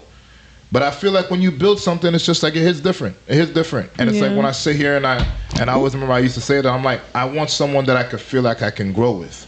Someone I feel like I can get better with. Someone I feel like we can better each other. We can definitely make each other better. And I feel like a lot of times people don't want to endure that, because I feel like a lot of times people see struggle. Struggle scares them so much that they're not even willing to struggle for a day. Struggle scares them so much that they're not even willing to struggle for a month or for a year. It's kind of like, if it's not ready made, if it's not this, I'm out. I'm not dealing with this. I'm not putting up with this. And now we live in a society where we feel like because we have we have a fallback plan, we don't give our all in plan A anymore because we feel like we have a plan B. For sure. I think that, like, just going back to the influences that we were talking about earlier, Kadena DeVal, I'm pretty sure, like, there are times where, because I think she said, like, she cried one time because she was like, she can't believe, like, she reminds me of myself a lot, because it's like, my mom, I never lived in an apartment before. Like, I always lived where I lived. She come from the same place I came from. Her mom was also a nurse, like, you know, so she came from a pretty well-established household. And then to go into something like so chaotic like that, and like, I think one time she was saying, we don't live in an area like that, but she was saying like how there was a shooting going on in her neighborhood, and she was just like, bro, what did I get myself into? But because she was comfortable and she knew that her husband had vision and knew that this was a temporary thing, this wasn't permanent, that they were able to muster through that. And I think that for us, I'm okay with telling our story, but, you know, I'm gonna let Emmanuel, I know that there's certain things he wanna keep under the cover. I don't want to keep in the cover. I want to have an end product to land somewhere. Okay, I see what you're saying. I don't feel like you feel. I'm personally not of the belief that if you're going through something, to just put it out there that you're going through it. I'd rather wait for when everything is finished, done and dusted. It's like a testimony. I'm not going to testify if the thing hasn't finished yet. Okay, I see what you're saying. I feel like that's weird. I got you. But yeah, I feel like, and that's why one thing I feel like is dangerous, because I feel like a lot of times we really follow these influencers and we take their life as if their life is what we have to live. And that's it. And I feel like a lot of us, we miss our blessings because of that. I feel like a lot of us, and that's why I said, and that's why one of the things, like my wife said, a lot of us, we compartmentalize our lives. We put God in this little box and we say to ourselves, okay, God, you have access to this part of my life, that part of my life, that part of my life, but this part of my life is me. Like, I'm handling this by myself. I'm gonna do this by myself. And then God's gonna look at you like, and then we're gonna have the audacity to be like, God is omnipresent. But you just put God in a box and say, God, you have to be willing to give him all free access. And that involves in your relationship. Your relationship, if it's not founded in Christ, I feel like it's gonna be rough. Yeah. It's gonna be rough. And like I said, and that's why I was telling my wife, I'm like, maybe the church is to blame. Partially. I'm not gonna say completely, I'm gonna say partially. Because I feel like a lot of times we don't have the best examples and it scares us. Like, when you don't have a good example of something, you're not going to embrace it as easily. Yeah. It's given struggle love. You know. It's given, you know, I mean, it's just not an ideal situation. And honestly, that's kind of what gets people to be like, all right, I want this. And I'm not saying that it has to be more so a materialistic thing, but it's like when you see people constantly fighting and like constantly trying to just make something and not really seeing the good products of it, because you can tell the tree based off of its fruits. And when you don't see any fruit there, it's kind of like, all right, this is not what I want to see. Unfortunately, you know, we're all carnal. We all see things with our eyes. So if I see somebody like live in a nice house, they got a Bentley truck outside, they, you know, their kids are all their kids are going to Montessori school, and their kids are well accomplished. They kids are like, they have, you know, they're very prosperous as well. It kind of is like, okay, I want to follow that couple. What was their regime versus like the regime of the couples in church? Because it's like, you know what I mean? Like even the pastors, I don't know. It's just like the pastors, like when they're with their wives, it doesn't even look like they're in love.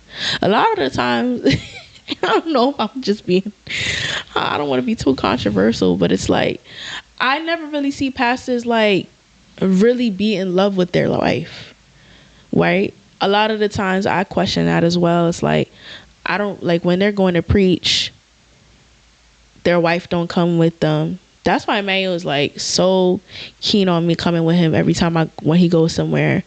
It's like they don't really hold hands. It's given really forced. There's no love there. Like there's no love. Like there's no adoring the wife. It's no adoring the husband. Like it's nothing. There's no, I don't know. It's like, and if you see a couple like that, it's given like you're doing this for the public. But like, I think that people don't realize the small gestures that people make to show like, all right, this person not only just loves me, but they're caring for me. You know what I mean? Like Emmanuel has a thing.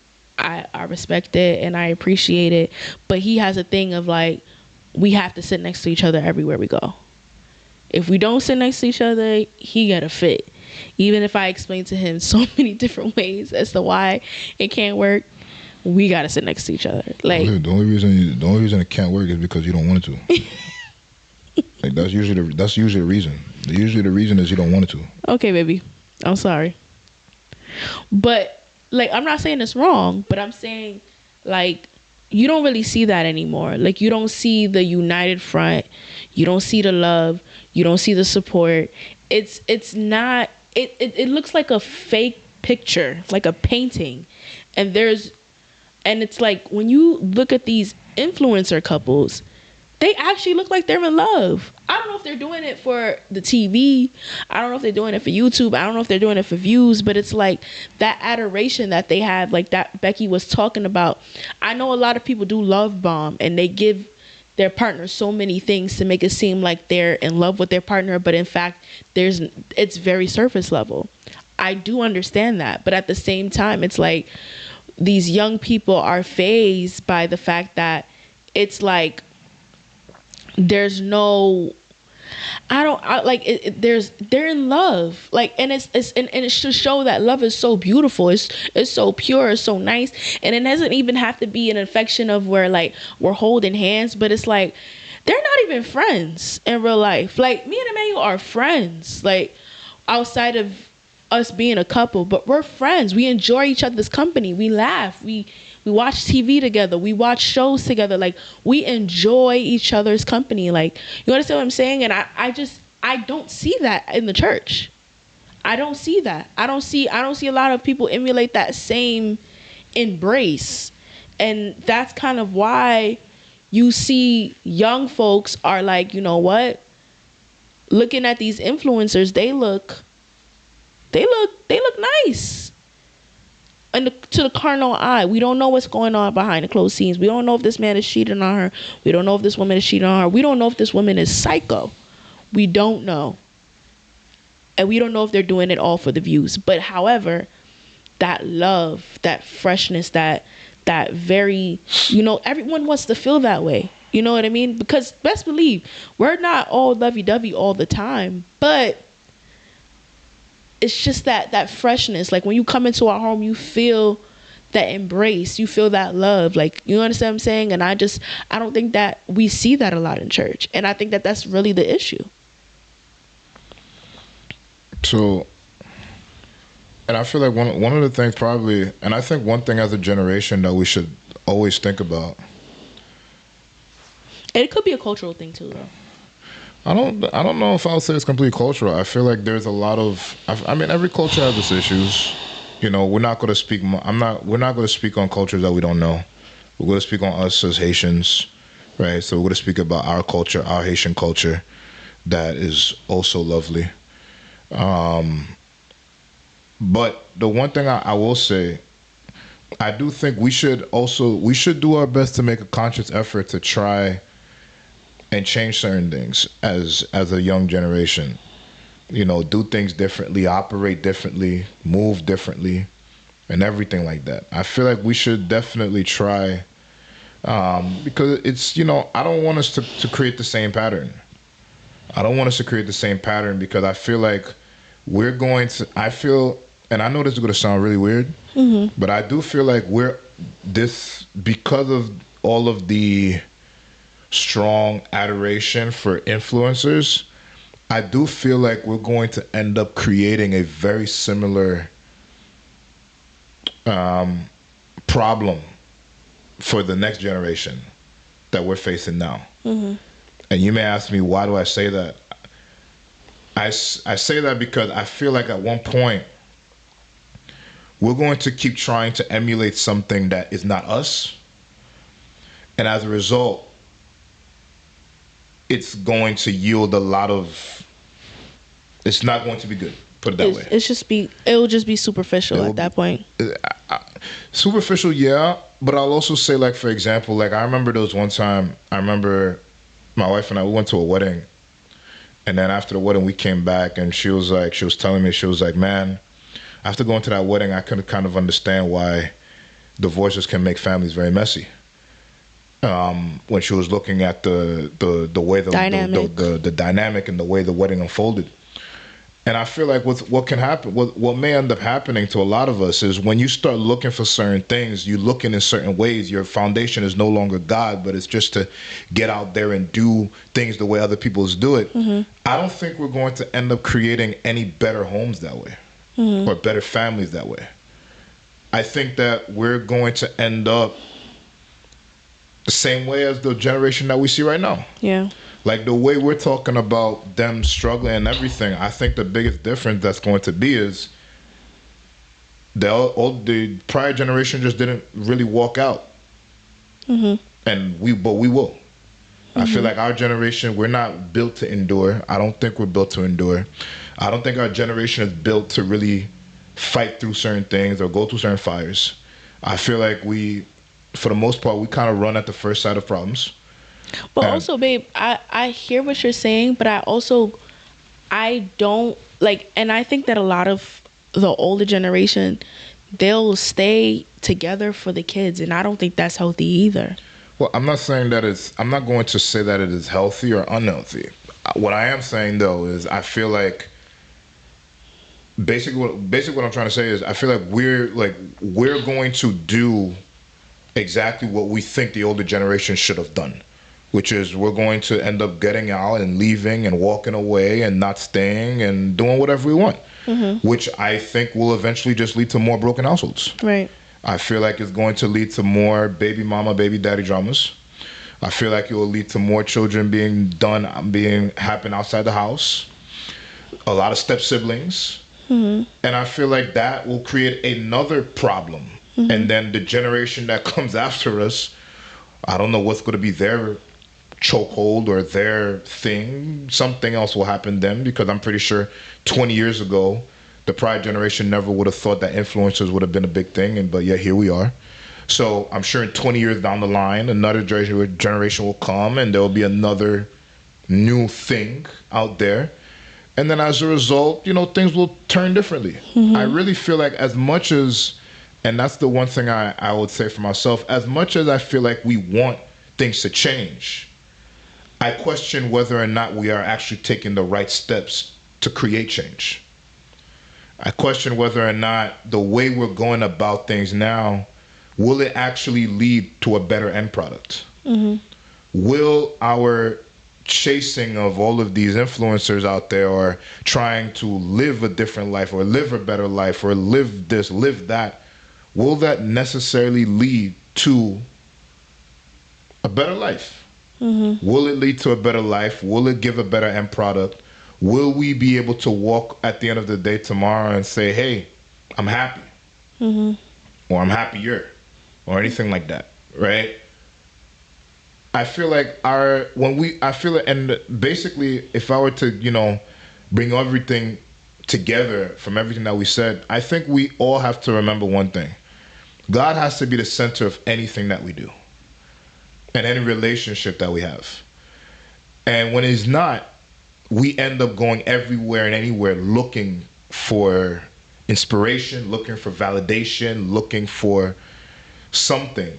And we end up not finding it. And because we end up not, or not, I won't say we don't find it, but we find it at the wrong place. We find it in the wrong place. It's like, for example, kids, when they're growing up, I'm going to speak for a Haitian household.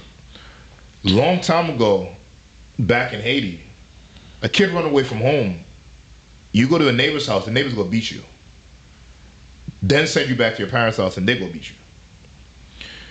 You go to anybody, and again, I'm not talking about right now, because this is not now, but way back in the day, like 20, 30, 40 years ago, when in Haiti, for that, just to be clear, everyone looked out for everyone.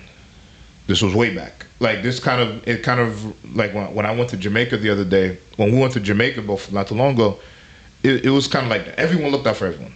Everyone was, brothers, everything, right? Now, if you try and even run away or anything like that, you got ACS, you have orphanages, you have foster homes, you have all the different things that the country provides to get you out of your parents' house to be able to go somewhere else, right? Things have changed over time. Things have changed over time, which made things different.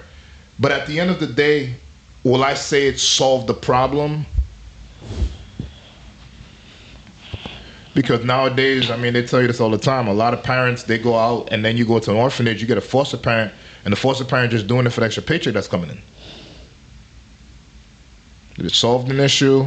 Again, I want to be very clear. I'm not saying I'm promoting what was. I want to be very honest. I'm not saying that. But what I'm saying is the path that we are going down right now, can we guarantee that it's going to yield better fruit? Can we guarantee that the way that we're going, the way that we're starting to look at relationships, and that's why I want to be very clear in what I'm saying. I'm not saying that what was is the ideal mold and we should go back to that. I'm not saying that.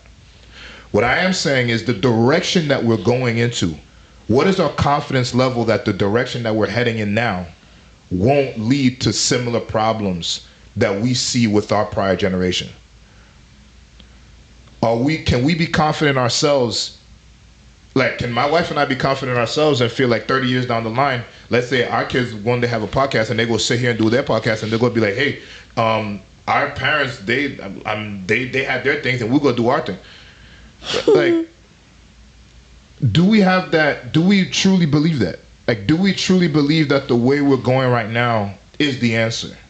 Like, and that's kind of what bugs me, and I think about it all the time, and that's why I joke around with all the people that especially those that know me, those that are, if you're watching and you're in JC, and when I tell people all the time, I'm like, I'm gonna vet whoever it is that you talk to and this and that and the other thing, it's because I feel like our mindsets on what we expect in the future. I think when it's so like when it's so shaped by the influencers in the world, it worries. I find it a bit worrisome. I won't lie. I do find it worrisome. And hey, I understand people love influencers. I do. I understand. It's great to watch. It's great to watch and it's great to see, people living their best life. And that's what you want to. I agree with you. I just don't think that we have to be careful with the way that we go about things. Because it's kind of like, for example, if you're going to talk to someone like that, someone that comes up to you and says, "Hey, I don't want to go to school because I just want to make money," and then what are they going to end up doing? They're going to end up doing a bunch of things that's going to make the money. How are you going to convince them to go back to school? Especially if they already feel like they have money, or they're making money and they feel like they go back to school and they got to start over and be at minimum wage. You got to tell, but you got to tell them that that fight is worth it, though. I feel like it's the same thing with marriage at the end of the day. Like, you're going to, I mean, it's I know it's hard.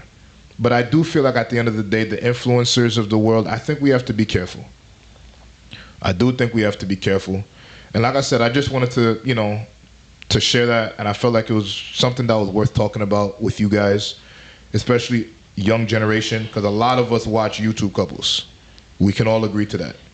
A lot of us watch YouTube couples. We love watching YouTubers. And there's all types of influencers out the world, whether they be like fitness influencers, wardrobe influencers. I'm pretty sure people here love watching those outfit haul things, whatever, fit hauls, whatever they call them. Clothing hauls. Clothing hauls. I'm pretty sure people love watching those. I know that there's all types of influencers out there, and I'm pretty sure we all have people that we like to watch nowadays, But I think when it comes to influencers, I do think that we should be conscious and be aware. Take it with a grain of salt. Yeah, I don't think that everything that you see is gold. Yeah. Like, be smart with your choices. Yeah. Be very smart with your choices. Don't let them drive the way you view relationships. Relationships should be focused on God. And God can do what he has to do for you. He can make things happen. But obviously, we have to put in the work. I tell people that all the time. We have to put in the work. We have a lot of work that we have to put in. But, hey, s'il prend temps ou m'étonne. That's the way, that's in the words of my girl, Jimika. S'il prend temps ou m'étonne. I think also, too, to just go back onto what I was saying before, I think that a lot of the times that there's a lack of authenticity. And I think because of the fact that, I think that we should just, I think that people are going into relationships and not creating a foundation and not having regular communication. They just want certain things. So it's like as much as you want to be like these individuals, you also just have to have somewhat of an authenticity with your relationship. Yeah. And a great foundation. Yes, God should be in the center, but there are also other things that you should be building on that foundation, like proper communication. Yeah, people don't want to do the work nowadays. Yes, God could be in your, there are people, because I was going to ask Emmanuel, there are people that, we believe that God put them together. We believe that they're in the center of a relationship, but when you look at them, they don't look like they're in love. Well, I think with what my wife just asked, I think it makes a great segue into this one question that somebody did send us today that I guess is we might as well talk about it. Okay. Just because of the fact that I feel like the question is pretty relevant to what my wife just said. So let me bring this back up. Où mets tout quitter la terre? Il était bon là. On met tout quitter la terre. On met tout quitter la terre. Il était bon là. Il était bon là. Let me, there's one question that somebody asked today that I think is pretty much what my wife just asked. So I think we can just kill two birds with one stone while we're here. So somebody asked a question. They said, God said yes. I understand that. God told the girl yes. But the truth is, I'm not attracted to her. Is there really only one person meant for each of us? And if so, what happens if I reject the person I was supposed to be with? I'm going to let you answer that first. Before I answer this question, I want to remind everybody, please take a moment and vote in the poll. Please vote in the poll. If you did not vote, please vote. How many people voted? Please vote. I have to get up to see, but please vote in the poll. If you did not already, please vote. I can't really see right now on my phone. I don't know why. Okay, it's not I think I have to change. Hold up. If I change, hold on. Sorry, give me 1 second. Sorry, I apologize. Oh, I still can't see. All right. whichever. But yeah, definitely, guys, vote in the poll. Again, like I said, we're going to be doing our very first. I'm sorry, my wife got up like mid camera. I don't know where she went. I'm hungry and I can't eat after it's too late. She kind of got off mid poll. Facts. You were up, so you didn't see it. But excuse me, ma'am. But definitely vote in the poll so that again, we're gonna have our first BCS live. But we want to hear from you guys. When do you guys think we should have it? Vote in the poll, please vote. Make sure you vote. We're expecting you guys to show up. We're gonna need you guys to definitely broadcast. But like I said, details will come. Everything will come in the near future. But I want to remind you, please vote. And it's not too late, guys. Continue to share. If you're watching for the first time, please let us know. Please let us know. Please comment and continue to share for sure. But nonetheless, Dang, Jimmy, send us that testimony on the side. yeah. But yeah, so the person asked, what do you do? Like, I'm going to start with this. They asked if there's more than one person for everybody. I'm going to be honest. Let's go back to the Bible. What? I love when you do that. Let's go back to the Bible. And the Bible says that Adam was created and that Eve was created. Mm-hmm. There was only one Eve for one Adam. Like, it's really that simple. There was one Eve for one Adam. God did not take out two ribs. God doesn't make mistakes. God doesn't like say, okay, this didn't work out, let's try again. God doesn't do that. God does not do that. God does not do that. So I want to be very clear. I think we should get that straight out the way first. Now, in terms of the person asked, what do I do? God said this is my person, but I'm not attracted to them. Mm-hmm. What do you do? And I feel like part of this, I'm going to also go back to part of this also being, I'm going to say that, spiritual side also comes in the sense where I tell people all the time, if you are truly of God and you truly have God's presence in you, his favor will always show on you. And I think a prime example of that is if you read, for example, in the book of Esther.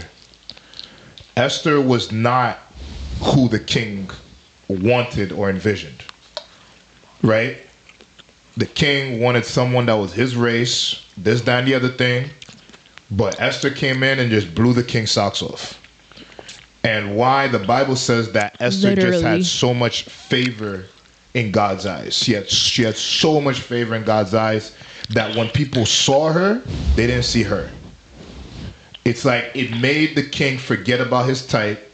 If he liked thick girls, he didn't care that Esther was skinny. If he liked black, he didn't care that Esther was white. If he liked weave, he didn't care that Esther was natural. If he liked natural, he didn't care that Esther had pounds of makeup on her face. It didn't matter. It was like I could tell you everything went out the window. Type went out the window. Everything went out the window. Everything went out the window. There's that level of favor that you have. Everything went out the window. That's real interesting that you say this. But continue. Why is it interesting? It's interesting. No, I mean you starting this, so let's hear it. Why is it interesting? Because let's say God tells you that you're gonna be with this woman, and that woman is 130 pounds wet. Mm-hmm. But God told you to be with this woman. Mm-hmm. So you think that, knowing you and your particular likes about a woman, do you think that you would just be like, you know what? You think that you will fall attracted to this woman? Well, I'll never say it'll be instantaneous. Okay. For crying out loud, even if the girl is my type, I'm not gonna tell you I'm gonna fall for her. Okay. Because at the end of the day, and I tell people this personally all the time, I feel like you can be as beautiful as you want. If your character is ugly, I'm not gonna see your beauty anymore. Mm-hmm. Your character can be ugly, everything. All of a sudden, I don't care how thick you are. I don't care about legs, thighs, and breasts. I'm sorry. If your character is ugly it removes all of that beauty or whatever that you consider yourself to have. To me, it's out the window. Okay. But anyway. me personally, like I said, I do feel like at the end of the day, so on the spiritual side, I want to say that I do feel like, spiritually speaking, I do feel like when you decide to be for God, move for God, and everything like that, and which is why I tell people all the time, you stay focused on God. You put your base on God. When you decide to do that, God will give you what your heart desires. He won't give you what you think your heart wants. He'll give you what your heart desires. And what people tend to not understand, a lot of times you won't realize what your heart really desired until you get into the situation. Until afterwards you start to realize and you start to be like, oh my God, this is more than what I could have asked for. This is more than what I could have wanted. This is more than what I could have even imagined. God will give you what your heart truly desires. Because I tell people all the time, at the end of the day, you don't know yourself as well as you do. God knows people best. He knows people best. He knows everyone best. So me personally, what I'll tell people all the time, obviously, if you know, and I tell people, be honest with God. Be very honest with God. Don't sit here and pretend to be something or someone that you're not. Be honest with him. Tell God, you know what? This is what I'm feeling today. You gave me this person. I don't like them. I'm not attracted to them. I can't stand their face. I think they're hideous. I think they're ugly. They're not my type. Blah, blah, blah, blah, blah. Be honest with God. And I tell people that all the time. Be very, very honest with him. Because at the end of the day, we all ask God for the craziest, dumbest things in the world.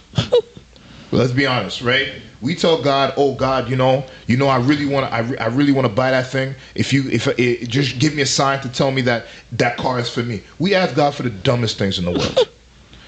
So why not sit here and ask God for things that are actually matter, that are actually important, right? Someone comes across your path that you're not fond of, and God says this is the person for you. You can go to God and tell God, "Excuse me?" Or like people like to say, "I beg your pardon." Like who did you say this person is for? Because I don't think you meant for me. Because that person is not what I wanted. Like that's not what I wanted. That's not the person I wanted. Like, look at them. They're not my type. They're too this. They're too that. They're too Haitian. They're too skinny. They're too fat. They're too this. You say, go to God and be honest. And I tell people all the time, be honest with God. Be very, very honest with God. Go to God and tell him, this is not what I expected. And you'd be surprised what God can do for me can do for you from there. You'd be very surprised. You'd be very surprised the way things can change and shift on its head in a heartbeat. You'd be very surprised. God is like, and that's why I say you don't compartmentalize God, because a lot of times we think that there are certain things that God can't really intervene in. You really think that there are certain aspects of your relationship? Like I tell my wife all the time, when she's like, "Oh, when she's like, oh, we can't be doing anything nasty here." I'm like, "What are you talking about?" She's like, "Yeah, we're not home." I'm like, God sees us at home. God sees us in our bedroom. God sees us in our bathroom. God sees us wherever we go. Like, there's no way I can do anything that God don't see us. Why did you have to use that example? You want me to use a different one? I have one for you. If you it's want. A little too late for that. You already used the example. It's too late. Continue. I'm unapologetically sorry. Are you? Unapologetically. Like, I'm not sorry at all. I know. But ultimately, at the end of the day, it's like, hey, God sees you. He sees everything that you're doing. There's nothing that he can't see. Like, he knows every aspect of your relationship. Like, you want to go to God and you want to tell God, "Listen, God, that first night was questionable. That was not what I expected. Like, I need you to have a very divine intervention." Like, you really think that God is going to sit here? Like, God is in every detail of your life.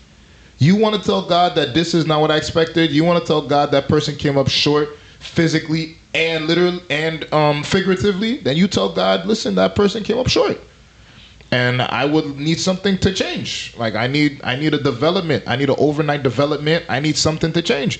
You can tell God these things, and I'll be very honest with you. He is present in every aspect of your life. Every aspect. If you want to go to God and you want to tell God, listen, I'm not attracted to this person. This is not the type of person that I wanted. You can bring that to him. And you'd be very surprised what can change. You'd be very surprised. Because let me give you an example, right? And I'm going to go back to the Bible for this too. The Bible says that God created a bunch of fruit in the garden. A bunch of fruit. A bunch of fruit in the Garden of Eden. And Eve, the Bible says that the fruit were beautiful in appearance. The fruits were beautiful. But Adam and Eve never noticed their beauty of the fruits. And I'm going to tell you why. Because the Bible says that after the devil came and planted a seed of doubt in the mind of Eve, the Bible then says that's when Eve looked at the fruit and was like, oh snap, those fruits are beautiful. Nothing, Eve's perspective of the fruit didn't change until after the doubt was planted in her mind. Then after she saw the seed of doubt, she was kind of like, oh, well, this is kind of different. These fruits are different. I didn't really expect that. I didn't see that coming. And all of a sudden, the Bible says that she looked and she was very excited with what she saw, and to the point she took it and ate, and then gave to Adam and ate, and we all know what happened from there. You'd be surprised what can change. Like, you don't want to say this. Like, I mean, let's be for real right now. You go sit here, you go tell me you've never looked at a relationship and you feel like the guy was too good for the girl, and you look at the guy, you be like, what do you see in that girl? How did that girl pull that guy? How did that happen? You go sit here and tell me that's never happened. You've never seen a relationship like that? You've never looked at a couple and you were like, my God, I mean, that guy, he's really good looking, but that girl, like, Jesus Christ, like, what made him go for her? Why her? Like, he could have done, in your head, he could have done so much better. Or you looking at the girl, you're like, how did you get a guy like that? Because you clearly don't look good enough for that. You'd be surprised what can happen in this world. You'd be very surprised. And I mean that in a joking way and in a literal sense. You'll be very surprised. You'd be very surprised. So as much as at times we may not really want certain things, you'd be surprised. You'd be very surprised at the way things can happen. So that's what I would say to that. I don't got nothing to say, baby. What do you mean you got nothing to say? I don't got nothing to say to that question. I don't, babe. I really don't. I'm sorry, guys. I'm kind of by myself today. What? No, babe, you're not by yourself. I'm here. I'm with you. But I don't know if I completely agree with it. That's why I'm just like, I'd rather not say. It's always, some girls look too good for the guys I be seeing on TikTok. It be like that, man. I'm sorry. It really be like that. Next question. It really be like that. Okay, I have to find a question that, because I don't want somebody to, I don't like that idea that it could come to a point where it's like you're forcing yourself to be attracted to this person when you're generally just not attracted to them. So what would you do if somebody says that this is what God gave you? I and would that person say you should probably go pray and see if that was really a confirmation from God. Okay, and I'm going to tell you, okay, so, and they find out that this is really what God wanted. You know for a fact yourself, this is really what God wanted, and they're not into it. So what would you tell the person to do? Hoje pas méchant. Para jamais tu no mai comme ça. He's like, God is not evil. He would not put you in that circumstance. So what you going to say is, because then God confirmed it. You know that God confirmed it, and then you go tell the person on top of that, knowing that God confirmed it, you go to say that bon Dieu pas méchant.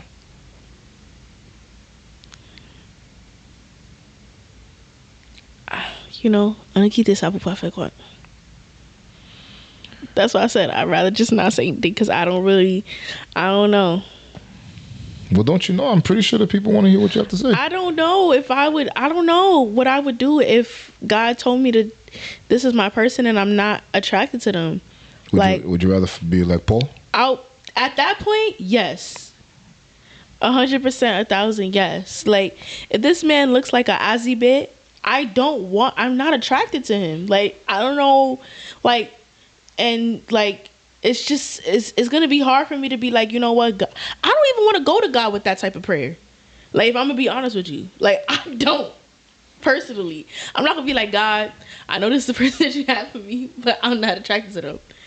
Because they're not gonna change overnight. They look the way they look. So they basically, I feel like I'm gonna have to change. Like it gives me that I'm gonna have to force myself to like what I see, and I don't like what I see, and I should have forced myself to like what I see. So it's hard. It's great in practice to say, yes, this is what you should do, but in reality, I'm sorry, cause like I just don't like this human being. I don't think he's attractive. So you'll tell the person that's not actual confirmation. God didn't tell you that. Because God, I'm not saying that. I'm not saying all that. You see, this is exactly why I didn't want to go into this topic. That's why I say, you know what, next question. Because I mean, hey, everybody wants to hear you. I don't know. I don't know what I would do in that situation, but I don't know how I can be with somebody and I'm not fully attracted to that person. Because I feel like in the back of my mind, yes, I do see, like, for example, we are young and viral right now, but attraction fades over time. Yes.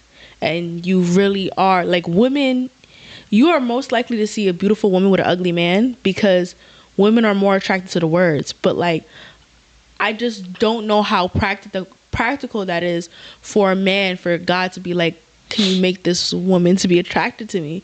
Because men are so carnal, and and I just feel like when you put yourself in that situation, you're probably gonna cheat on that girl, or you're gonna lust after another woman. You may not cheat on her physically, but your mind is already doing it.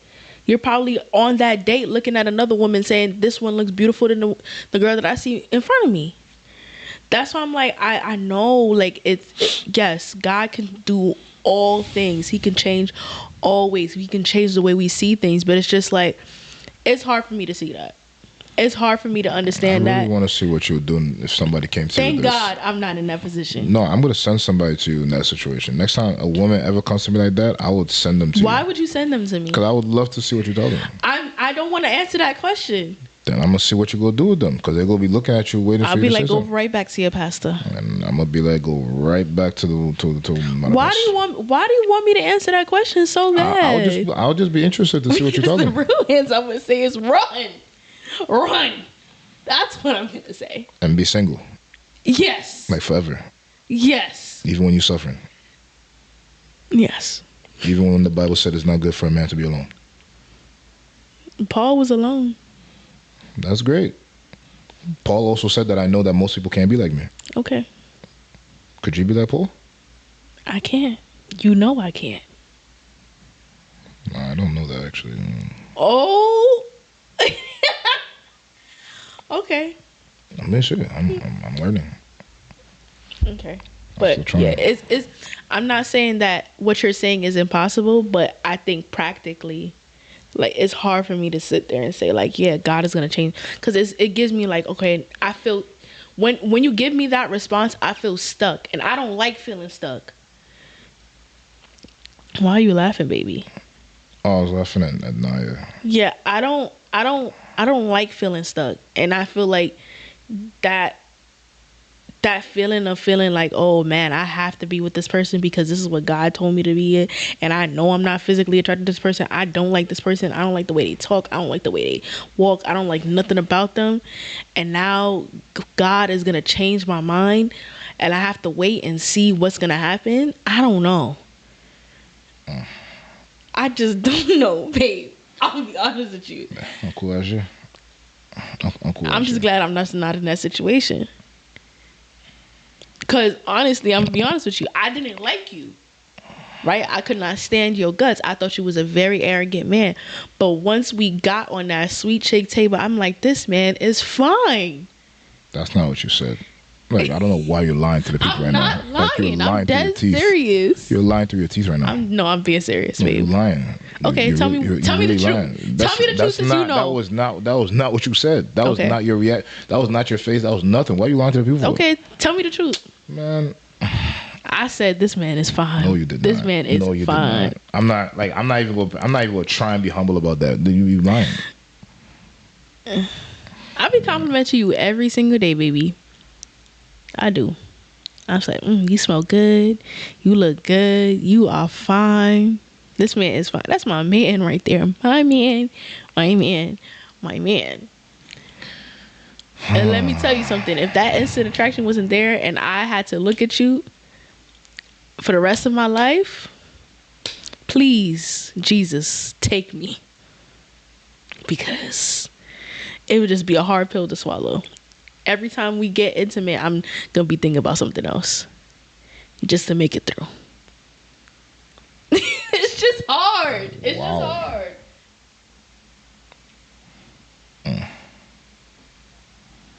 Well then. Oh yeah, there was that one testimony I remember. I think there was that one testimony. Someone was in the house. No, I remember there was someone in the temple. Yeah, I do remember something like that. They didn't like somebody and they ended up marrying them? No, I remember there was one guy that was talking about some guy that was a doctor and God was telling him who his wife would be, and ended up saying like the first woman that you see or something like that ended up being some prostitute in the street. Oh, like the devil is a liar. No, they actually got married and got real successful. What? What does she do now? I don't know. Interesting. But I do remember. I actually vaguely remember that testimony. So yeah. I mean, it's possible. I don't. No. Listen, you just made it very clear it's not possible. That's why you just I made it didn't very clear it's not possible. You told the person to run to ask Jesus to take their life. That's basically what you just said. Tell Jesus, take my life. This is exactly why I didn't want to say what I felt, because I'm like, tell Jesus, Emmanuel take my life. the greatest answer, and I don't listen to me, guys. I'm God is still working through me. Do not listen to me. Like, I don't think what I'm saying is correct. I'm just telling you how I generally feel. Like, I don't think. I think most people probably do feel that way, though. I just don't think so. Like, I'm gonna be honest with you. I think most people probably do feel that way. It'll just be hard for me. I'm not gonna lie. It'll be very hard for me. Be like, oh yeah. Like, I think Emmanuel is not like, and then it's gonna have me lust over other people's husbands. Like, I know what they be doing when they get home. You know? And I'm just home with this man that's a bozo, and you know, he's trying to get the mood right, and nothing is happening.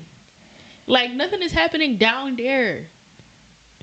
Like, it's not, the juices is not flowing because I'm not attracted to this man. That's why I'm just like, I don't know. That's a tough question to ask. I'm sorry, guys. That's why you got to go to Kuda Minwi. Start praying. I definitely spent like a whole soliloquy. What? Yeah, Emmanuel definitely answered the question. He gave the correct answer, and I definitely feel like I answered this question. My carnal answer. I feel like I answered this question Please don't listen to anything that I say. I'm a terrible influence. I'm not going to tell you not to listen, because I do feel like at the end of the day, there's certain things that's in practice, and certain things that's, you know, that's not in practice. So I mean, I respect that. Certain things are easier. Certain things are easier said than done. Now, would I go as far as tell the person to go and ask God to take their life? Probably not. I think that's insane, but hey, I mean... So you don't think that I was attracted to you when we first started? I didn't think I was attracted to you when we were younger. Like, for sure. I didn't think you were attracted. But baby, something about a black man in a suit, Lord. That reminds me of that one episode in The Fresh Prince of Bel-Air where this girl was only attracted to Will Smith when he had his suit on. And then, no, was it? Yeah, for sure. That wasn't Fresh Prince. Jamaica, deep down, I'm thinking about Will Smith. I'm thinking about Kofi Sirobe. I'm thinking about Daniel Kulule. I'm thinking about all these different types of men. That was Ike Harley. Yeah, I remember. I think Spencer. Some girl only liked him when he was on the tux, and then once he took the tux off, the tux off, she was like, I don't want anything to do with you. That's the vibe you're giving right now. When my husband gets a fresh cut, and he come home and he smells nice, and it's like, wow. Sometimes I was telling, I think I was telling Bernice this. One time I saw a man walk in the temple. I'm like, that's my man. Start giggling in my mind. Jesus left my mind at that point. But anyway, yeah, I don't know how I would answer that question. That's why I said I'll let you go. But anyway, let's just do one last question and we done. That was too much for my brain. You don't feel the way about me? You don't tell people how attracted you are to me. That means you're not attracted to me. Anyway, so next question.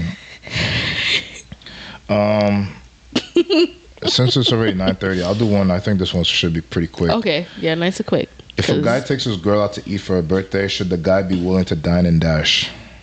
What? Why are you, babe? Stop playing with me.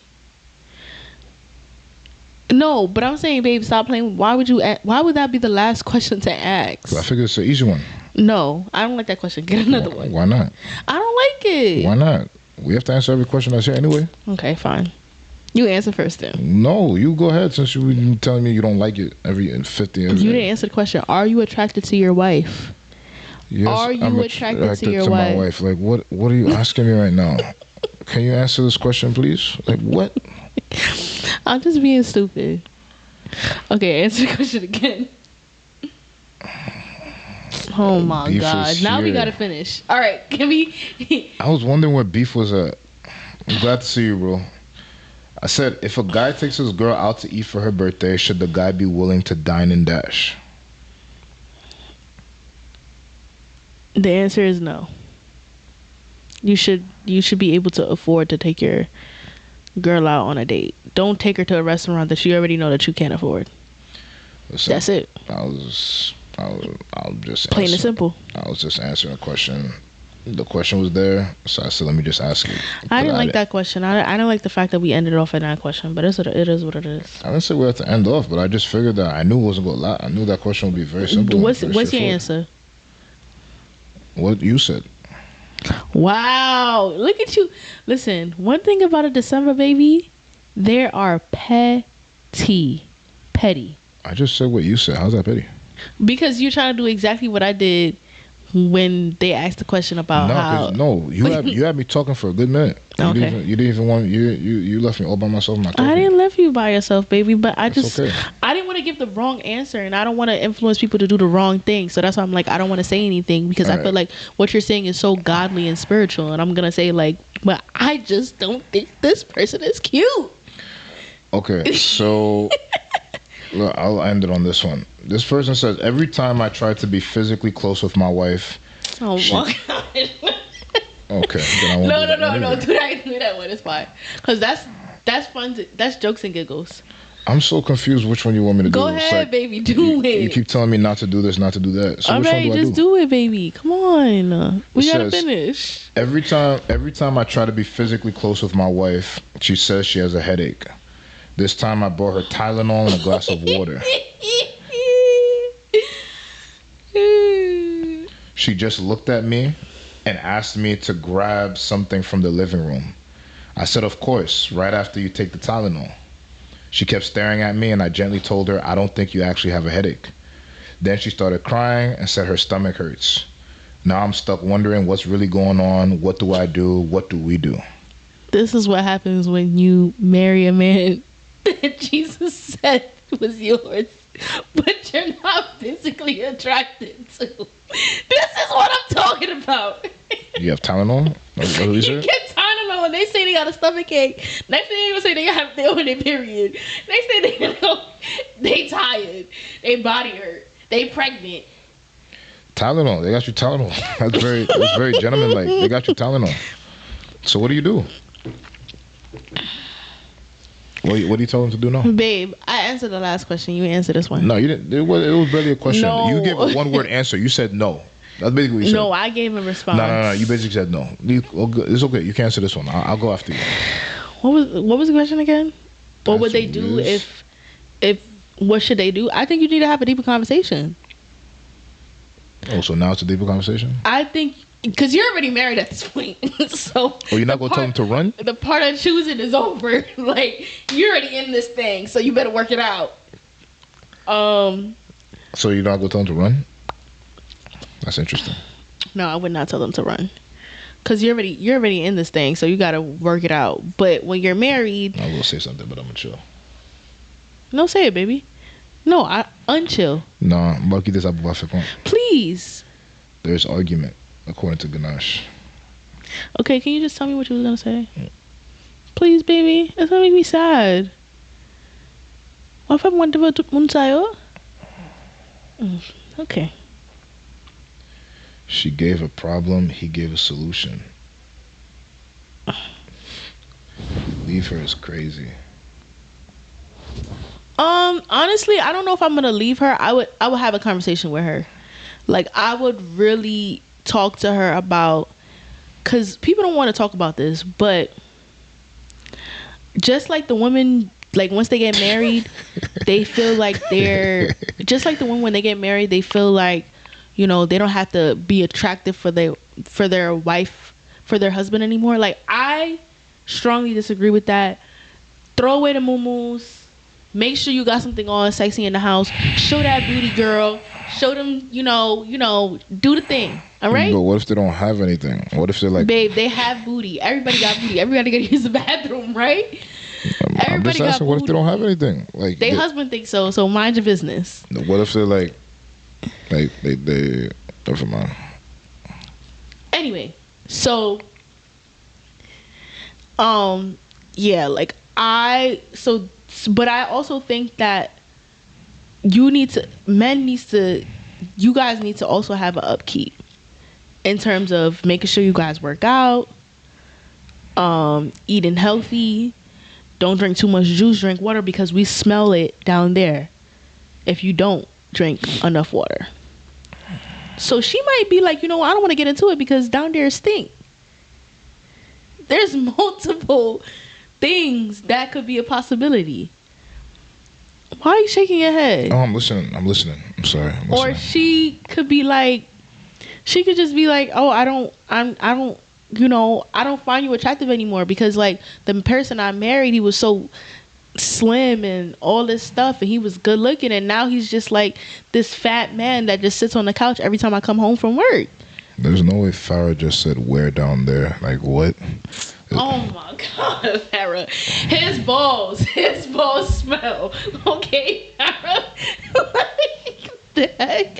His balls smell. Farrah just wanted to start Farrah's something. a clown, bro. Farrah just wanted to start something, bro. Like, I'm she so always confused. does. She comes late and then she starts something. And she know why she came late too. She was busy.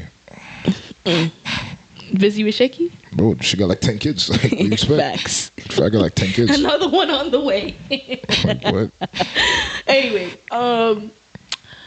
what was I gonna say? Dang.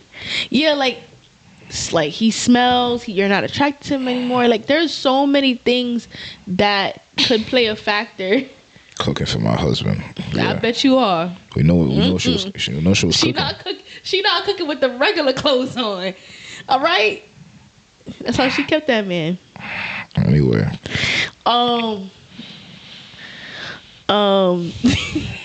Yeah, like, I think you just need to have a deeper conversation with your wife. Like, tell your wife, like, hey, what's going on? Because sometimes we generally, I will speak for myself, sometimes we generally be tired. Like, I be tired sometimes, I'm not gonna lie, but like every single time you tired, like that says something. So I think you just need to have a conversation with them. And I just, like, that's a point of where you guys need to be honest with each other. Like, I think honesty is the best policy. So, yeah. Anyway, babe. Yeah, deeper conversation. Wow. Now you're gonna be so petty. I hate you. Nah, I mean, there isn't that many different options you can do at that point. I mean, maybe he sucks at what he's doing. Maybe she sucks at what she's doing. Maybe neither of y'all are that great. What do you do? And this may be too much of a question to answer on, live YouTube. Maybe I should ask you outside of live YouTube. What do you do if, like, there's, like, y'all keep doing it and it's just like y'all both are not satisfied? You go pray, right? Yeah, both are not satisfied. Yeah, part of it is prayer. But because you guys get married, you guys are both virgins, you guys really don't know what you guys are doing, and it's not like you, because you don't know outside of the relationship. I'm not really buying this idea of that you guys don't know what you're doing. I feel like you're not the first virgin couple that existed. That's like, and you're not the last. Like, even people that lost, I mean, everyone was a virgin at one point. You learn. You learn as Yeah, but time not goes every on. virgin was with a virgin for their first time. That's fine. But everyone learns. You guys all learn. I feel like you guys, like, people can learn. I feel like people don't want to believe that you can. I mean, it's a learning. But how do you know Even what you when like and what you don't like? even when you get married, even if you were not even if you were not a virgin before you got married, you still have a learning process. Because this person is different. It's a new person. It's like what those little tricks that you used to do back in the day, they may not work now. Like, the person is different. Everyone's different. That person used to once like, now this person is like, I don't even know what that is. You doing that other person used to like, and then when you do it to this person, that person never stand up. Yeah. It's kind of like, no, I don't like that. I know what I like. So, I feel like when you have stuff like that, you definitely need to have a conversation for sure. I agree with that. I do think you need to take some time to really sit down and figure out, there's a reason. Now they have classes. It's crazy. It's true though, but they That's a definitely little have classes. scary. But it's the Imagine truth we though. take that class Who's we? for research purposes. Who's we? So we can tell the people. Who's we? Like, you still losing me with this we. Who's we? I agree with Matilda. Yeah, I mean, like I said, you have to have conversations. I mean, I think for me, the biggest thing that would kind of bug me about this specific scenario, if it happened exactly the way that is mentioned in this scenario, is the fact that she just bursted out crying. So says certain things come naturally. I bet it is with your 3 kids. I bet it is. I feel like the fact that she mentioned that she was crying, I feel like is something that is a cause for concern. I feel like that's something that you have to. What would you do in that scenario? What would you do what would you do if that was me? Well, something has to, like you said, something has to be talked about. Because if you go start crying at the fact that I say I don't feel like you actually have a headache, and then you start crying, like that I didn't say anything hurtful there. Like, the only way that could have made you cry is if it triggered something. So now we need to have a conversation. What was triggered? Like, what did I trigger when I said that? What hit you differently? What made you feel? Jamaica, come on, take a cold shower. What's wrong with her? Jamaica, s'il prend temps ou m'étonne. That's why I call Jamaica prophecy. But I do think you definitely have a conversation. I feel like a conversation is necessary. You have to. You need to sit down and talk and ask and figure out, like, what is really going on. Like, I also think that men don't understand this, but sex starts way before the bedroom with women. Men, you can just take off your clothes and everything, stand up. But sex starts way before the bedroom from women. Like, you can't not talk to me all day or not show me any kind of gestures and then expect something to happen. Like, it needs to be progressive. Like, you need to be nice and kind and do things that she likes, unexpected things throughout the day, send her nice text messages, voice notes. I love me a voice note, girl. And that leads up to the mood. If you're just going by, okay, I'm in the mood, so I just want to get this going, that's really just not gonna happen. Personally, that's how I feel. So no, I agree with Kevin on that. I definitely agree with Kevin on that. I don't think that's all men. I'm sorry. Okay, not all men. You just take off your clothes and then they just ready to go? No. I'm sorry. Especially if I figure out, like, you piss me off. Like, you think you just take off clothes and then you just go work? No. Absolutely not. Okay. I guess not all men. And the same way I'll say the contrary. I don't think, like, all women are like that, like what you described either. Because, like, I mean, some have certain professions that clearly disprove this fact. But there's things that they use in order for them to be aroused. Exactly. They didn't need anything. They didn't need no long text messages. They didn't need no conversations. They didn't need nothing. They just had, like, a little stimulant, and then next thing you know, boom, boom, boom. Okay. But yeah, like, I think that those are the type of things. Like, I think that a lot of men don't know how to romance their women, and I think that, and just simply just saying, okay, I want to do this now is not, like, rubbing on my booty is not going to start anything right now because it needed to start it since this morning. Not rubbing the booty part, but like, you know, Emmanuel says that not all girls have booties. They have to use the bathroom at some point. So that's not true. I keep telling you that. Not all women have a butt. Like, I'm being honest. Some are like ironing boards. They flat like pancakes. So some are flat like pancakes. Anyway, but the point. Twin says. And you're so annoying. I definitely feel like it starts way before that. So like, if you plan, like if you or like, you know, that, you know, if you are in the mood and you know you're gonna be in the mood tonight, make sure you start planting them seeds early during the day. How the heck somebody's supposed to know if they're gonna be in the mood tonight? Emmanuel, I'm not gonna do that to you on camera. If I you're always in the mood, so you always need to. Y'all are always in the mood.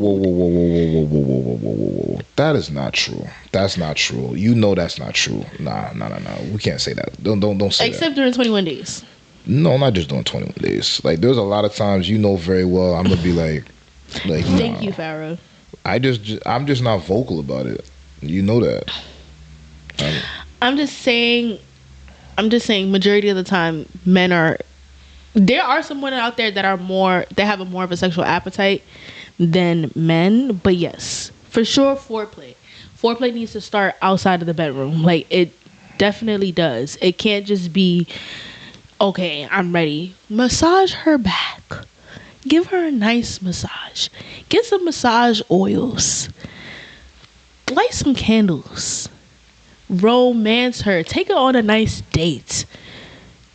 You can't just be doing the same thing every night, having some Netflix and some pizza, and that's it. Some of y'all go on a date, then you eat, then you get the itis, and you come home, you go straight to sleep. Nah. Like, why are you throwing subs now? I'm just saying. But if you was rubbing my thighs in the car, then maybe something would have happened. Yeah, the only thing that's going to happen is that you just go fall asleep quicker. Thank you. Massage her feet. Massage her head. Tell her that you love her. Tell her how good she look in that dress. But what if some of y'all feel like ugly? My feet is not ugly. My feet is cute. I'm just asking a question. What if some of y'all feel ugly? I feel like as a woman, you should take care of yourself. That's another conversation for another day. You should really take care of yourself. Like, for sure. You should take care of your feet. You should take care of your nails. Like, you should take care of your hair. Like, you should try to upkeep yourself for your husband. Emphasis on try. Oh, babe, you don't feel like I not every single thing I say is talking about you. Okay, you know that, right? The people think that that's what you're saying. No, they don't. Yes, they think do. that.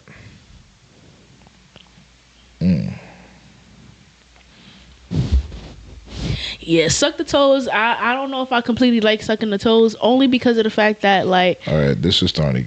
I'm not gonna lie. We're Joshua and need him, bro. All right, sorry. He about to tell the kids go to sleep, man. Yeah, I don't know about sucking the toes, only because I spend a lot of money on my pedicures and I don't want them to get messed up. That's the only reason. And I'm not sucking my husband's toes. That's just weird. Women do that. No. They do, babe. No, that's disgusting. No. Ew. What? Anyway. Yeah, like, I'm not gonna lie. I don't care on this one, but like, what? Anyway, I think that's one of the things. Like, it could be multiple reasons as to why, but romance starts. Foreplay, romance starts before the bedroom, and you need to be able. Look, not all of a sudden people that look. I didn't even think Shirley was on. Not even look. Ew. Look. Only if they don't have fungus. I'm not licking my fungus is crazy. And Emmanuel does not have fungus. I'm not licking his toes. I'm not licking his toes. Naya, I agree with Naya. We definitely like we way off track now.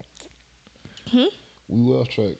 We are off track. But I'm saying, okay, anyway, just to reel it back in. Like, what? I think that men need to understand. Nasty, man. I think men need to understand that foreplay. Okay. Men need to understand that foreplay happens before the bedroom. Like, if she's cooking every single time, maybe you should try and learn how to cook so you can surprise her one day. Like, switch it up, make it spicy. Don't try to go into the same routine when you're in the mood or for something. Like, if you're gonna rub her leg every time, to show that you are in the mood, maybe rub her back, maybe rub her booty, maybe rub the other leg. Like, don't do the same thing over and over again, because then it seems to be robotic, and women, like, you know, we like spontaneity. Okay, so I think that that's like the biggest thing. Like, I need to be, I don't want to be expecting of what's gonna happen.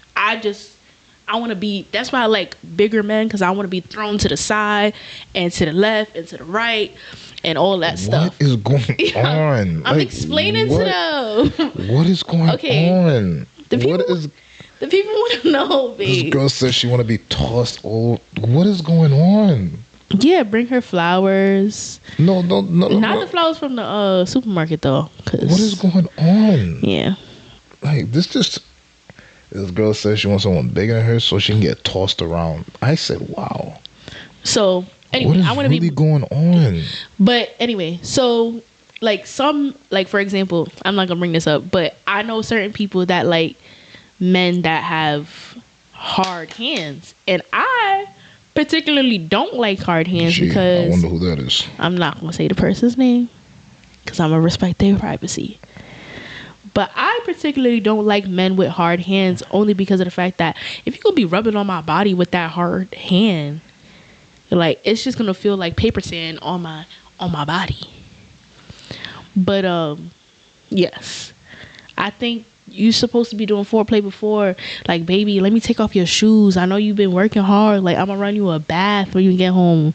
Like, you know, like, put some rose petals in the bathroom, and put some candles in there, and like, let her bathe, and then tell her to dry up, and then you're gonna rub her down with some massage oil. Like, do all the things, you guys, before you guys be like pound town. It needs to be some type of, you know, thing before that. Anyway, so that's just my answer to that question. Anything else before we went end, babe? Oh, I think you and Farrah touched on every part. Like, literally, physically, literally, figuratively. Do you agree with what I'm saying, though? Of course, 100%. Are you just saying that because you just want to say that, but like you don't have anything else to say? That's baby? Not true. Happy wife, happy life, man. All that and more. I can only say certain things because we're on YouTube and I know there's kids watching. This is not breaking Christian sandwich, man. This is my God. But you don't feel like romance is supposed to be start before the bedroom? I never said I don't believe that. I never said that. Bro, listen, I'm sitting here trying to understand. This girl said I want somebody bigger than her to toss me around. I want to be tossed like a salad. But she said she don't want the sauce on the side. She wanted tossed. It's tossed. Like, wow. Wow.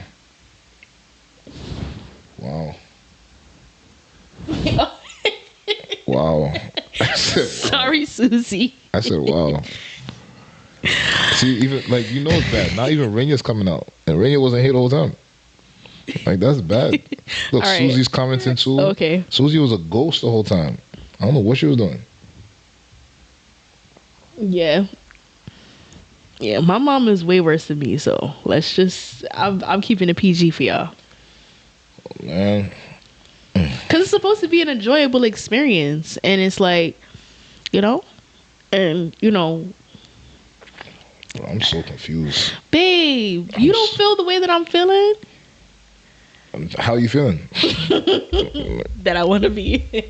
How you feeling? Don't say anything. You know, once this is over, you're going straight to sleep. Don't sit here and do that, bro. You know you're going straight to sleep. I got work tomorrow. You going don't even try and do that, bro. You going straight to sleep. Once it's over, don't even look at me trying to be like, yeah, I'm trying to feel. No, you're not feeling any type of way. You know you're going straight to sleep, bro. This girl sitting here lying to her teeth, bro. That's why you understand about so much. What? I said that's why you understand the vow so much, because Khadib be talking that stuff, and then when it's time for ready action, bro, that's one thing. We be going to bed. That's what, I don't understand. I don't understand this. Girls be sitting here, they want all this stuff. They be like, they talking about this big game. Then it comes time to put your money where your mouth is. Next thing you know, completely knocked out. I'm like, what is going on? You sitting here, you doing all this quote unquote foreplay, sending text messages, be like, "Oh, I can't wait for you to come home. I'm gonna do this to you, do that to you." Then you get home, nothing happens. I'm like, you know what? Nah, bro. Like, what? I'll be not desemption. What? Anyway. Oh my God! Like, this is crazy. Just toss the girl. Like, what? Look. You see what you have, Farrah? Farrah saying here saying. I'm joking, Farrah. Farrah here saying. Or am I? You got Farrah out here saying that she was saying cooking for her husband. She was cooking for no husband, bro. She was out here. She was cooking something for her husband for sure, but not that kind of food. I'm so. Shoot. Now she out here. All of a sudden she came at 9:30. Anyway, but yeah, that's just how I feel, guys. Yeah. I'm sorry, guys. I don't know how we got here. I did everything in my power to keep this PG. Okay. Then, Susie, we need a cutscene next time, please. We need a cutscene.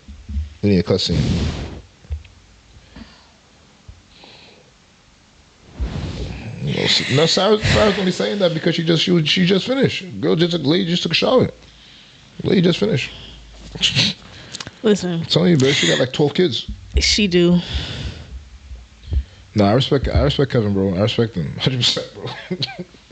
Wait, you don't think? I definitely respect him. Do you understand what I'm saying, though? I do understand what you're saying, but I'm not gonna lie. I'm severely outnumbered. Like, Kevin is the only other dude in the shack. No, but I wanted you to give your opinion from a guy's point of view.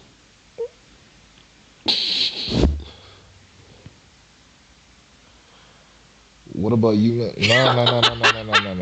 We're not doing that. Listen, I told you I'm severely outnumbered. Bro, I'm so sorry. What do you guys like? This girl out here breaking my eardrums. Sorry, babe. All right, just tell them one thing that you like. Listen, that you like generally, like guys like generally. Listen, I'm severely outnumbered. It's just me and Kevin against the world. Like, we not. Ruben is here. He's just not typing in the chat. Ruben's not here, bro. I don't know what Ruben doing. Ruben not here. That don't count. Ruben not here. I know they like. I was gonna say Jeff, but Jeff is sitting here commenting on his wife's thing. That just goes to show you he's not here either. Like, okay. I'm by myself here. I just know that they like their ears to be rubbed. I know a lot of guys like their ears to be rubbed. Oh, Nat, praise the Lord. At least I got somebody. I don't know who Paul is. Malcolm Paul. I think it's Sepola. That's Marie. Paul's always Marie. You see, like, I'm severely outnumbered. I'm not even gonna try this. I'm just saying, like, how can I romance you? Hypothetically. Oh, emphasis on the hypothetically, right? No, just give that and then we're done. We're finished. Nah, bro. I told you, I'm outnumbered here. Come on, babe. I'm outnumbered, bro. That's not nice. I'm outnumbered. I'm out here being transparent. You just out here just be You have a whole crew supporting you. And no, it's not. I am outnumbered. You're not outnumbered, baby, because I'm right here with you. No, we outnumbered, how as a man can you be? How can women romance men? Now you got a good point. She was like, hold on, what was the original question? How the heck we got here? I'll tell you the original question when Emmanuel answered my question. I don't even remember what the original question was. What was the original question? The original question was like, she gave the man a Tylenol, and then the man gave her a Tylenol, and then her head. Yeah. See, he has a good point. I don't even know how we got here. Okay. Oh, snaps, 10 o'clock. With that said. Okay, wow. So you don't want to. Listen, I'm outnumbered. I'm a little sad that she didn't answer my question. That's fine. I'm outnumbered. I guess I get what I deserve. No, I can't answer for you after we're done. No. No, babe. Answer the question. I'll answer after you fall asleep. I'll answer it. I got you. All right. I got you. All right. That's not nice, babe. Paul? I don't know who that is. I'm a little sad because you didn't answer my question, but listen. No, because the women want to know, like, and that's kind of why they're listening, because it's like I'm telling them the things that we like, but the women need to know how to romance their husbands, how to romance their husbands, so that, like, when their husband, like, having a bad day, they know how to get their husband in a good mood. Like, you know what I mean? Like, how do they romance their husbands? But, you don't want to answer that question for the women. This is really your population, because, like, you're speaking to the woman. My population? Yes, because you're speaking to the woman on. My population is crazy. Okay, you're speaking to the woman on based off of a man's point of view. Nah, and got me crying. And is like, wait, hold up. How we go from Tylenol to toes? Nah, I respect that. And got a point. I don't know how we got here either. Nah, I guess I'll be very quick because I know it's already 10:01. Yeah, we're already past the time. I was trying to be done by 10. Yeah. But I think one of the biggest things for men, I feel like,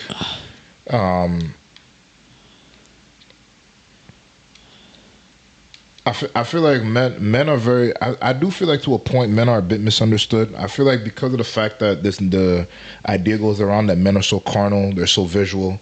They feel like all that matters is oh, if I wear this, if I wear that, he's just gonna sit here and he's gonna drop.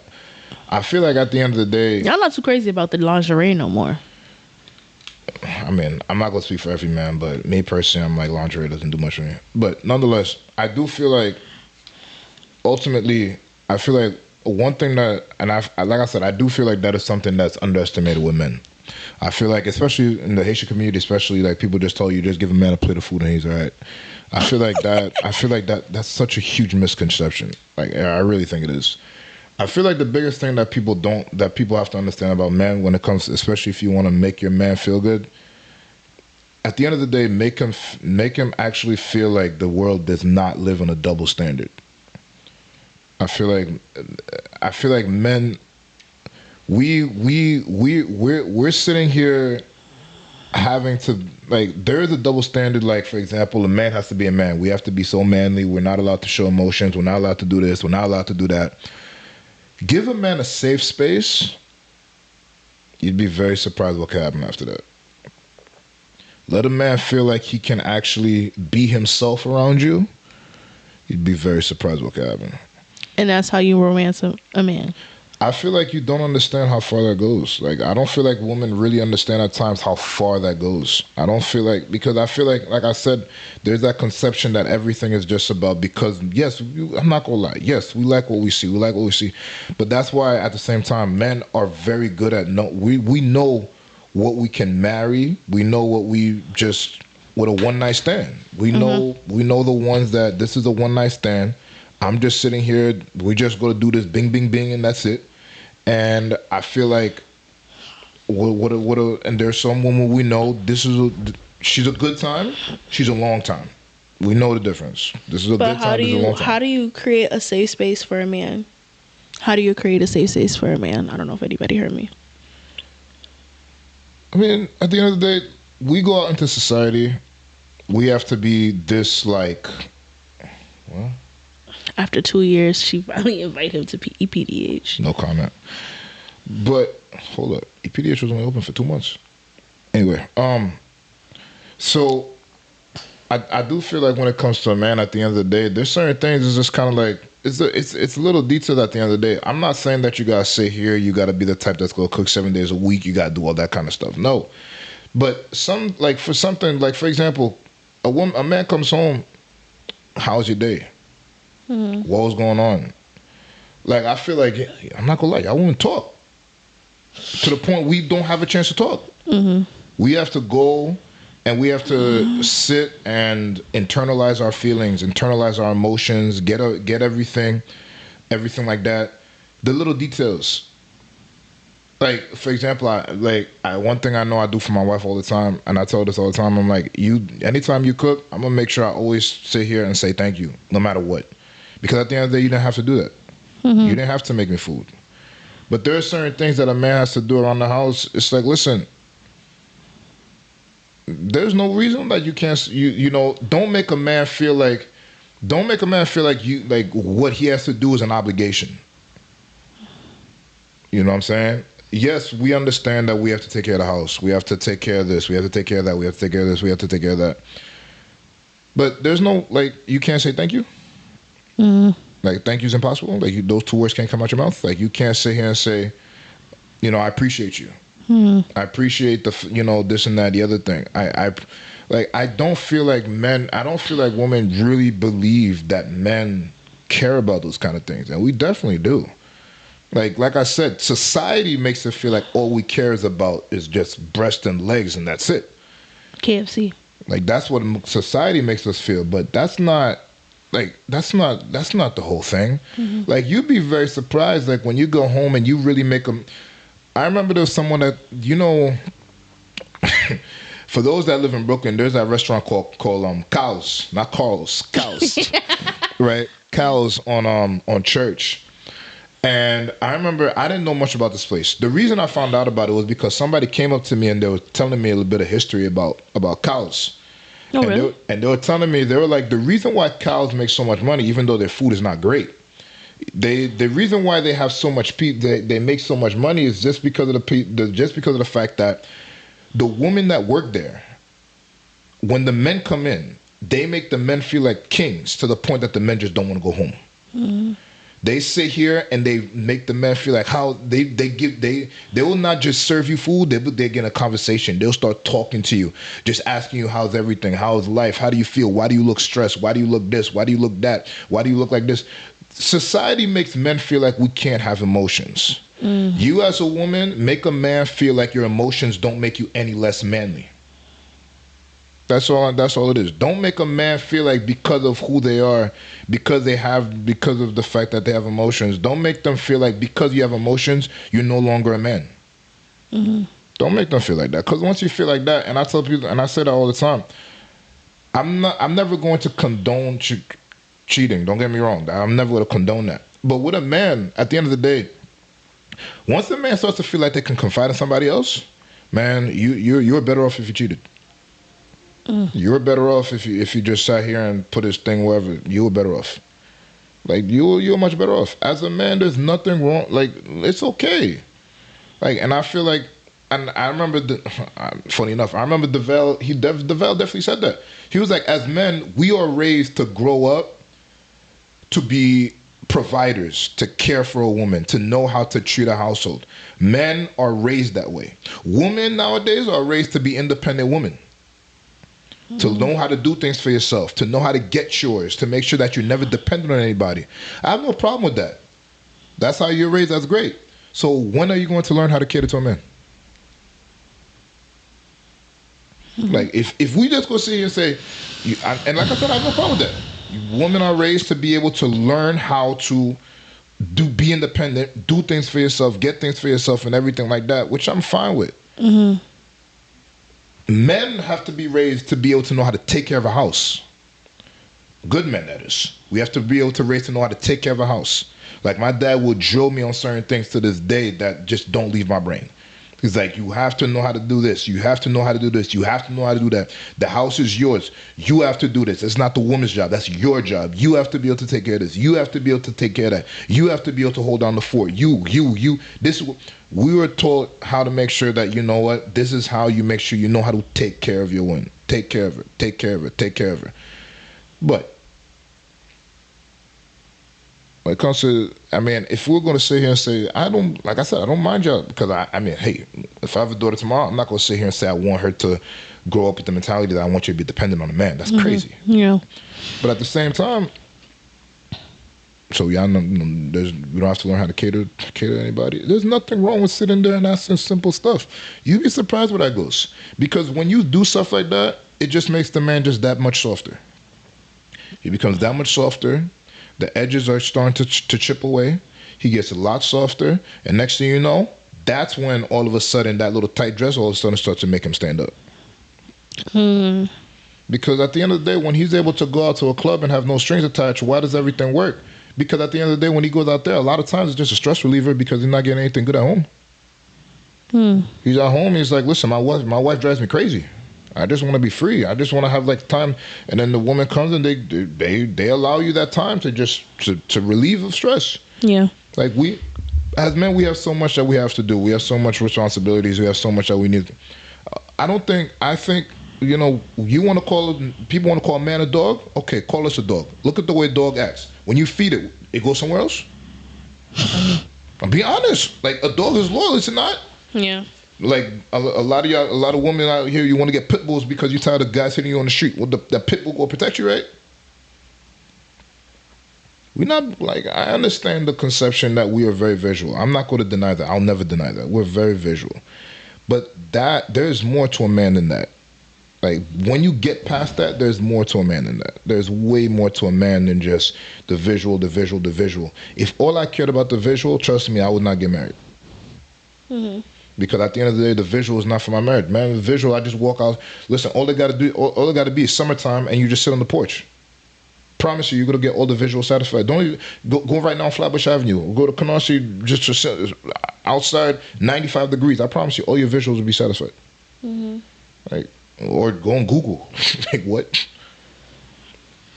Yeah. Simple, man. Like us, man, we're not as difficult as people want to make us sound to believe. But listen, I understand everyone likes to believe that, we just stuck on the visuals. Nah, man. It's not always about that. Yeah.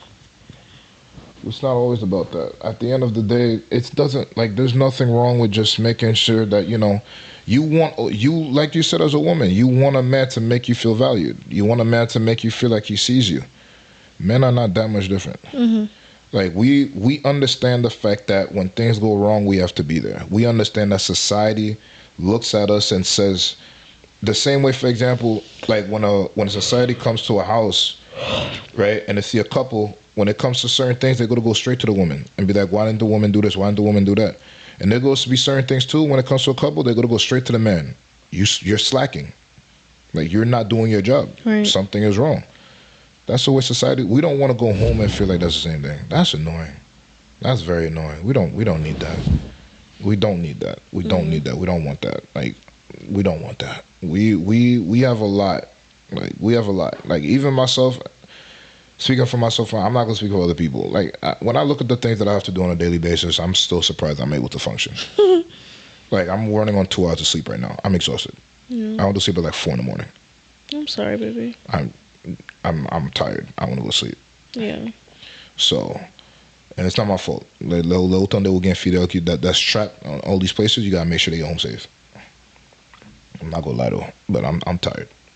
So, yeah, like, we have a lot that we have to do. There's not much. There's nothing wrong with just sitting here saying thank you. I do that fair. Like, when I'm home and Emmanuel's, like, I try to, like, when he's coming home from work, if I'm off, like, I'll try to meet him at the door. I always say, like, hey baby, how was your day? Did you have a lot of meetings? Like, I try to be intentional about our conversations when he gets home. Not asking for too much. Kevin's funny, bro. All right, fair. That's when you started to lose me. No, it's Kevin for me, bro. Kevin's funny, bro. Kevin's funny. At 7 times yeah. So I think it's just like, just asking Emmanuel. I try to ask him about his day.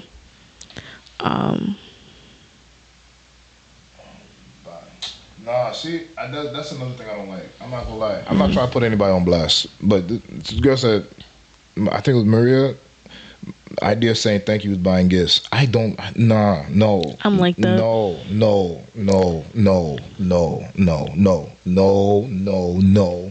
Listen, when and I'm gonna say why. Me personally, don't do something for me that I feel like anyone can do. I want you to do something for me that's unique from you. I married you. I want to hear your voice. I want your words. I want your touch. I want your presence. I want you. I don't want a thing that you bought on the street. No. Don't come home and tell me my way of saying thank you is that I bought you your favorite food. No. I have money if I want to go buy what I bought it myself. No. I want you to get home and sit there, like, and that's one thing with Abby. Like, me and Abby different in that sense. She loves gifts. I'm not huge on gifts. I'm not huge on gifts. Me personally, I'm not. Like, you can give me a gift. I promise you. Don't feel away if you see it's still in his bag 3 months later. Yeah. Because I'm not that type of person. I'm not huge on gifts. That's not me. I don't care I'm not gonna say I don't care. I'm not huge on gifts. You can give me a gift. I'll appreciate it. Don't get me wrong. Like, hey, for example, the one of the cameras that we're using, it was a gift from JC. Amen. Right? We thank God. I appreciate it when I can use it. Great. But at the same time, That's don't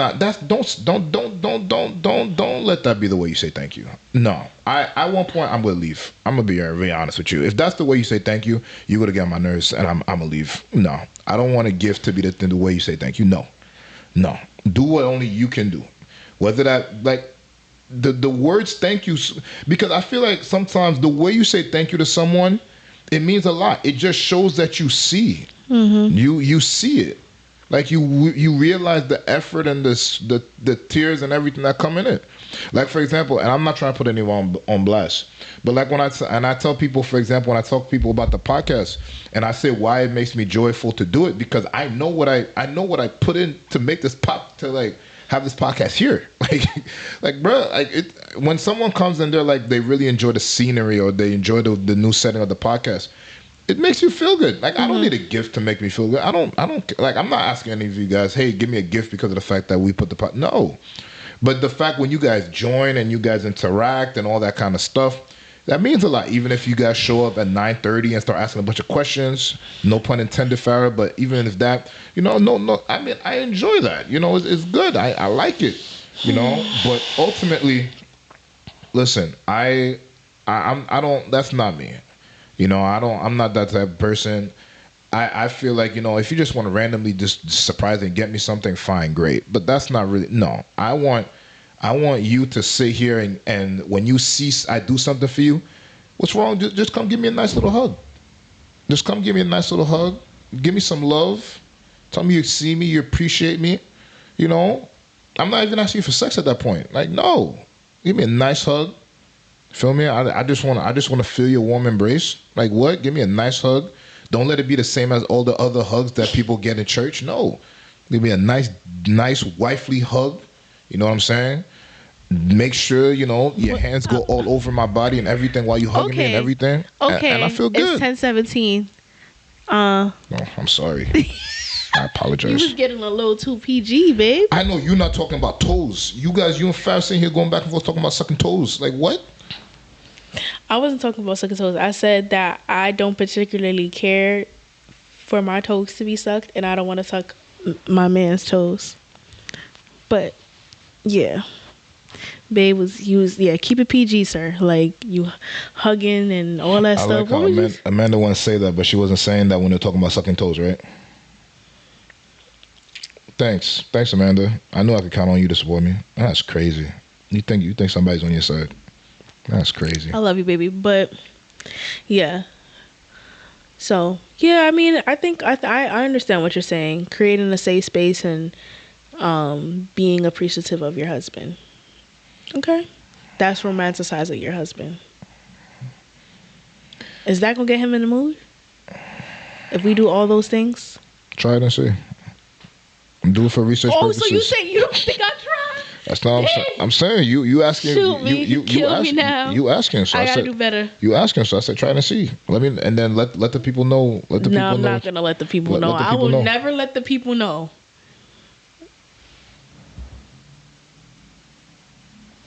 I'm sorry, Farrah. I do not want my toes to be sucked. I spend a lot of money on my pedicures. I get a Russian pedicure every month. Abby told me this since like we were dating. Yeah, and I'm all the way good. He can suck a lot of other places. It doesn't have to be your toes. And I'm the one that's not keeping this PG? I said he can suck a lot of other places. Anyway, so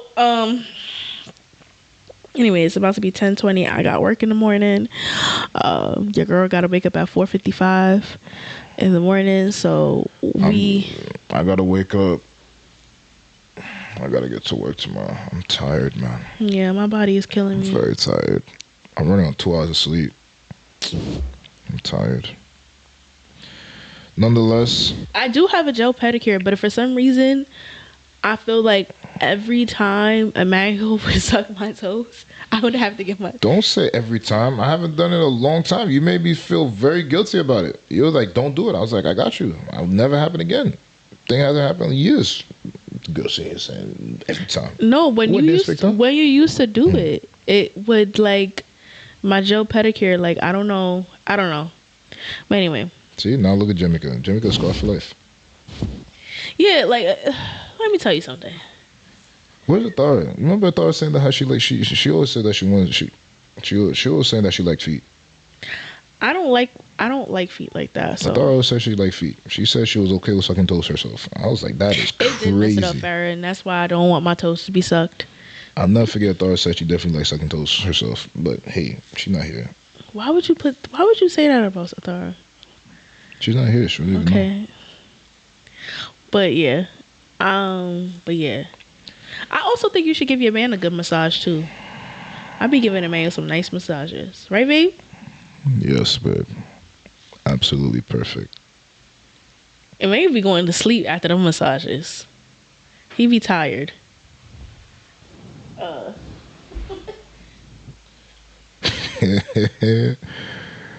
hope that worked out for you, Naya. Yeah, I hope that worked out for you, nice. Anyway, if you Jamaica says she has magic hands. I love giving Emmanuel massages. I'm really good at. Yo, Farrah's nasty.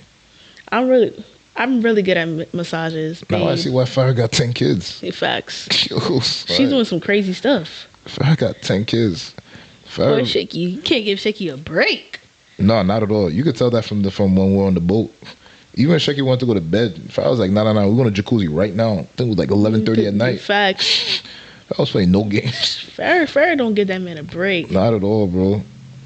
Yeah, I love giving Emmanuel massages.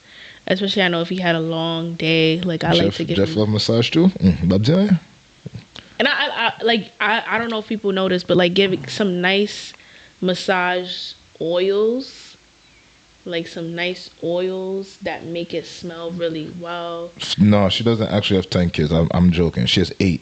Yeah, no, she has like 4. Wait, no, she has 14. I think she has 3. She has 3 kids. She has Farrah Jean, she has Farrah Ann, she has Farrah Woosh, she has Farrah Bush, she has Farrah Stan. Jean, Erica. Bro, she has like 5. She has like 5 kids. I can't remember his name right now. She has like 5 kids. She has 3. She has like 5 kids. I don't know why I said 4. That means something is on the way. Like she's looking at Fululu and being like, I'm trying to catch you. Like it's crazy. Yeah. She has Farrah Jean. No, but there was a time where I felt like I turned around, she was always pregnant. She's Farrah Jean, Farrah Jean, Farrah Paul, Farrah Ann, Farrah Stan. She has, bro. I'm surprised she doesn't have a Farrah Shaky yet. It's crazy, man. Yeah, that's crazy how she got a name after her, but not a name after Shaky. Shaky is the 4th one. That's crazy. Shaky is the 4th one. Yeah, keep saying that. With the massages, they're gonna be a 4th one. Anyway, I think we're gonna call it there here. I'm gonna head out because I have a really bad headache, y'all. I'm gonna let you. We had some fun. No pun intended. I really do have a She has a bad headache. Remember, guys. Remember the question. Remember what she said. She has a bad headache. I'm gonna get some Tylenol and some water. We'll see how that goes. You can give me a nice massage, babe, and I'll go right to sleep. Listen, you gotta go to sleep with or without me. Because remember, I gotta say, who gonna put this away? I know. I'm sorry, baby. I actually gotta put this away because if I don't put it away tomorrow, I'm gonna hear about it. Be like, why is stuff all over the living room? Be like, that's crazy. No, babe. I told you I'll give you. It's okay if you take a day to put things down. Guys, she gave me a day. She gave me 1 day, and I can't even consider 1 day because I'm gonna be working tomorrow. She gave me 1 day. No, I'm saying like if I come home on Thursday and I still see it here, then I'll probably feel like, oh my God. In other words, you take it down tonight. That's basically what she's telling me. It's all right. I'm gonna take it down tonight. Don't worry. It'll all be gone by the time you wake up. Make sure you guys vote for the live BCS. I know Farrah wasn't here. Make sure you invite your peoples. Yes, please vote in the chat. Make sure you guys let us know which day you want to do the live BCS event. Which day works better for you. I'm wondering if I could see how many people voted. Let me see if I can see this. I'm so sleepy. Give me a second, guys. Sorry.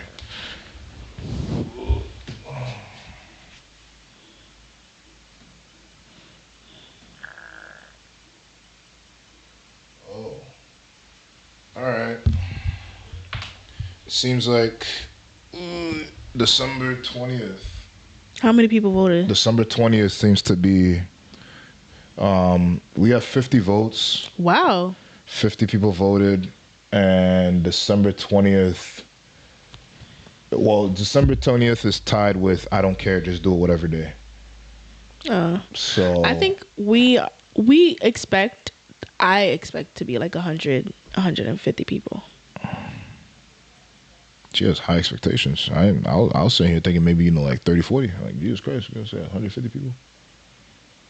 All right. Because if we have like 500 Don't ask the where. Don't ask the where. All the details will come in time. Right now, we're doing this one step at a time. Choose a date. It's that simple. Yeah. Once you do that, you're good. Farrah, you better, the way you be asking these questions, you better have the same energy when we have it in person. Yeah. Just don't ask the question, because my mom's gonna be there that day, and I don't want to answer these questions in front of her. It's gonna be a little weird about talking about sucking toes in front of my mom. Well, some people, not everybody watched for the whole 2-3 hours. So some people came in, voted, left. Like Benjamin, for example. Benjamin only staying for like 5 seconds. I don't think he's ever watched. Because he doesn't want to hear me talk about that type of stuff. It's crazy. Because I'm his cousin. Like, you know what I mean? It's weird. I remember this the day that he started coming to me asking for marital advice. I'd be like, bro, but you never joined my podcast. It's all right. I think he got it under control. It's all right. I think he got it under control. So definitely, guys, vote. If you have not voted, please vote. Please vote for when you would like. We're going to have our first live BCS event. Okay? The 2 options, November 29th, December 20th. Please vote. Pick a day and vote. Let us know which day that you want, which day you prefer. Put it in the poll. I will open the poll also next week, because I think our next podcast is next week. Yeah. Yeah. You said? Yeah. Our next podcast is next week. We got a couple of surprises next week. Oh, next week we're gonna have live. We're gonna have some live visitors again. Babe, you should have just said surprises. Oh, this is coming from the person that was dropping all the hints not too long ago. Oh, coming for you, bro. Nah, but next week we're gonna have. One day we're gonna have Farrah sit on the couch with us. Oh, nah. No. Why? Farrah gotta come. No. Farrah gotta come. No. Farrah's nasty, man. Farrah nasty. I mean, she got 3 kids for a reason. Farrah. Like, and she's been married for 10 years. Farrah is not like. Farrah is not. She cannot be a Paul. Farrah, you can't be shy. Farrah cannot be Paul, bro. There's no way you shy. No way you shy. I'm not buying that. Like that. Like this girl took Shaky and said, "Shaky, come here, come from Haiti, come here, sit down. Let's watch this movie called 50 Shades of Grey, and we're gonna reenact it." I'm like, Jesus Christ, babe, why would you say that on the camera? Bro, they going crazy, bro. You got no filter. They go crazy. It's all right. Sozo does not know what 50 Shades of Grey is, and we're not going to explain it to her. We're not educating her on that part. And I hope Esther and Elizabeth do not educate her. Hopefully, Esther and Elizabeth don't even know what that movie is either. Anyway, but definitely, guys, vote. Take a vote. And we want to see you guys at the live one. We definitely want to. All of you guys that we don't see, we definitely want to see. Yeah, don't look at that movie, Farrah. We definitely want to see you come out to the live one. Like I said, you will see everything. All the information is coming. You'll get the flyers that we're going to ask you guys to help us share. You'll hear everything about what will be going on that day. All the surprises we have. More than likely, we'll start giving you more information next month. But for now, like I said, just please vote. Let us know.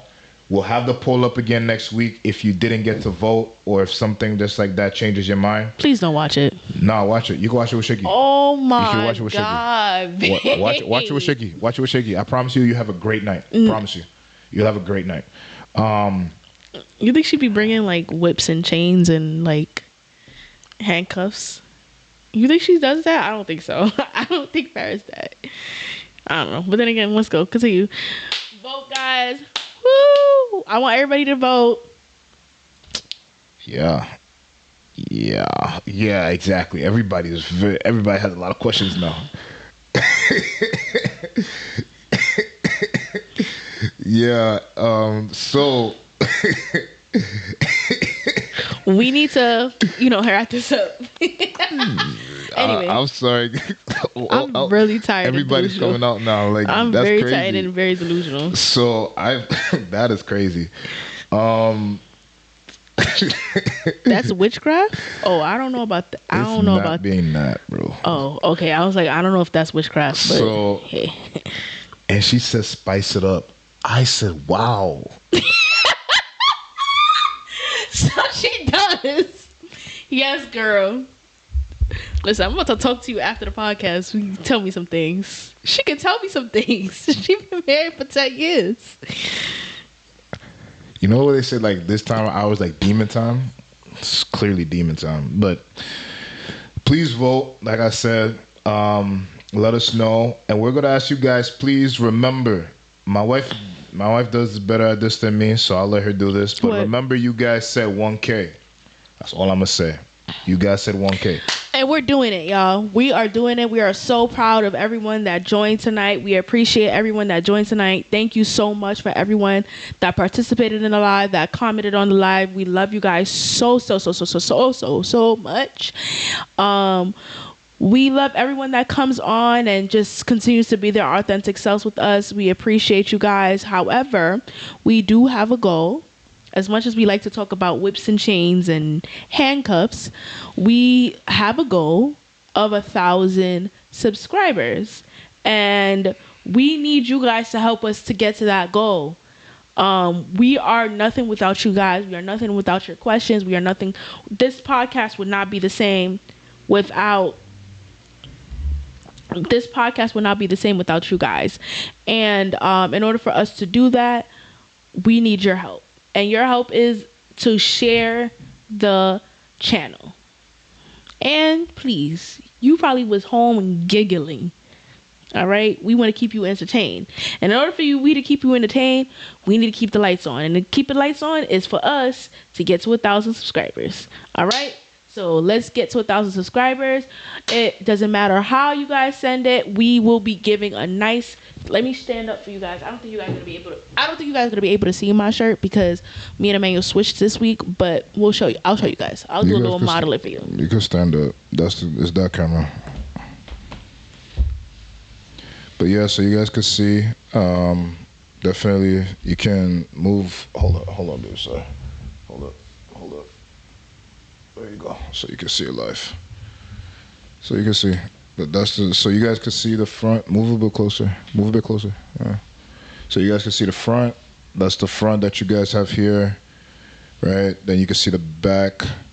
The back is likely going to be edited a little bit. You guys will see that soon. The back is going to be edited a little bit. Can they see it? Yeah, they could definitely see it. So the back will be edited a little bit, but you'll see what I mean by edited very, very soon. That's all I'll say, very soon. Like I said, what we have right now is just some prototypes that we still testing out, seeing what we like and stuff like that. But this is what you see Abby and I have. This is just a prototype. We have some changes that we're making to the sweaters actually, or to our apparel. And you can say thank you again to Susie. For making all this possible. Yes, thank you so much, Susie. Susie is in the background working, and we just appreciate her so much. Definitely. So shout outs to Susie.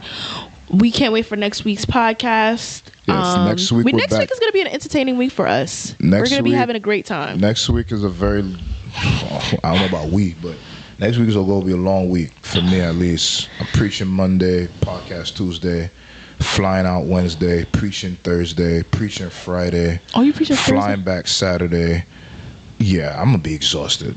I got the perfect remedy for you, baby. I'm joking. I was just being funny. So this is what Farrah's doing to you? I told you we Farrah gonna have a long conversation about the whips and chains. Anyway, so guys, please make sure that you guys can definitely share. Like I said, we'll be back next week. Next week we'll be back. We'll be back next week. Please share. Continue to share, guys. We definitely want to grow, and it's up to you guys to help us grow. Like I said, you will see the same poll up again next week. If you already voted, you don't have to vote again. All right? I'm just putting it out there just in case that people haven't voted, because I want to get as much votes as possible, because I think next week is our last one in November, in July. Sorry, so we want to finalize the date before the July is over. Oh, really? Yeah, because we have a lot of preparation that we need to get done. Really? So we need to do that. So definitely. And like I said, if you want merchandise, also let us know. Let us know. We want to see how people will receive it. If people want it, blah blah blah. Let us know. So yeah, so I think that's all we have. Again, we apologize for running this late. Yeah. But apparently there was a lot of talk that needed to be let out about slavery. Is it? I want to be a slave. I'm joking, babe. I'm joking. Let's pray. Let's pray. Wait. Come on. I'm tired. I gotta go to work tomorrow. You tired? You out here telling people you want to be a slave? Like what? To you. Oh, come on.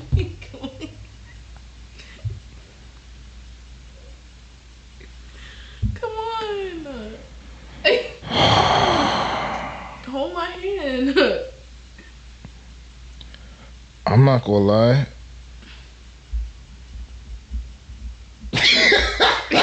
No, I'm really going to sleep, y'all. Y'all have no idea, but I'm really going to sleep. No, it's not that. It's saying you said I want to be a slave, followed by let's pray in the same sentence. It's crazy. Okay. She's not lying. She's really not lying. Naya's really not lying. Like, I'm so confused. What? I want to be a slave. Next in the same sentence, let us pray. I'm joking. What are we praying for here? Savala's still watching. She gotta go to work tomorrow. We all gotta go to work tomorrow. From Texas, bro. What Oh, really? Oh, I didn't know that. Oh my God. Okay. I apologize, guys. I really apologize. I'm a little tired, y'all. My wife is currently out of multiple pockets. Like, I can't even just say out of pocket. I'm just tired, you guys. She's out of multiple pockets. But again, guys, next week, please come back next week. I promise you, we'll do our best to keep all slavery off of this. Yeah, we're not gonna do that because we bet. I'm tired. I'm so tired. So at least you guys can see what my life is behind closed doors. First, I had somebody said that they want to be tossed all over. Then they want to be a slave. Miss on me. Oh, Deb, you here? Wow. I feel like I haven't seen Deborah in so long. Deborah's here? Oh, wow. She probably just came on because she was just like, all right, let's do a prayer, y'all.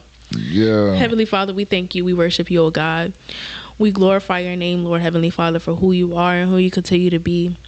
Lord Heavenly Father, I know we said a lot of things tonight, but God, we ask you that the things, Lord Heavenly Father, that will benefit the kingdom and benefit, Lord Heavenly Father, every person that is on this live, I ask you that they stay. And Lord Heavenly Father, everything that's not, Father God, good, let it come out of their ears. I want to hear what's not good. Please, sir. Yeah, pray, please pray. Please pray hard. Pray hard. But God, we thank you. We worship you. We thank you for every person that is here, Lord God. Every person that's joined, and Lord Heavenly Father, that's been supporting us since the very beginning. We thank you, oh God, for that, Lord God. And we thank you. We worship you. In Jesus' name we pray. Amen. Yes, like a salad, Kevin. Like a salad.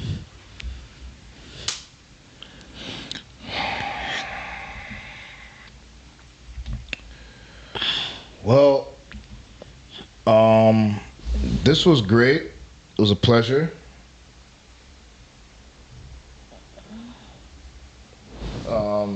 Yeah, it was nice seeing you guys. Well, yeah. I hope 99. We weren't talking about the 90% of this conversation wasn't about. It wasn't 90%, Yeah. but it was a lot. Yeah, like a salad. I'm joking. Farrah needs a lot of prayer, man. I'm just joking. Farrah needs a lot of prayer. But I guess everybody's taking me so seriously. No one's saying anything. God bless you guys. Again, next week we're back. Remember, we have a live audience next week. We have live guests coming next week, so come back, stay tuned to see who our live audience will be. Definitely come back. We're looking forward to hearing from you, seeing you guys. Please, before you sign off, if you didn't vote, please vote before you sign off. And remember, we have a mission, 1K. 1K. Share, so we can get to 1K. On that note, guys, have a great night. We'll see you guys later. See you next week. See you Sunday for Bible study. Yes. That does exist, guys. Bible study does exist. You're so annoying. Bye, guys. Bye.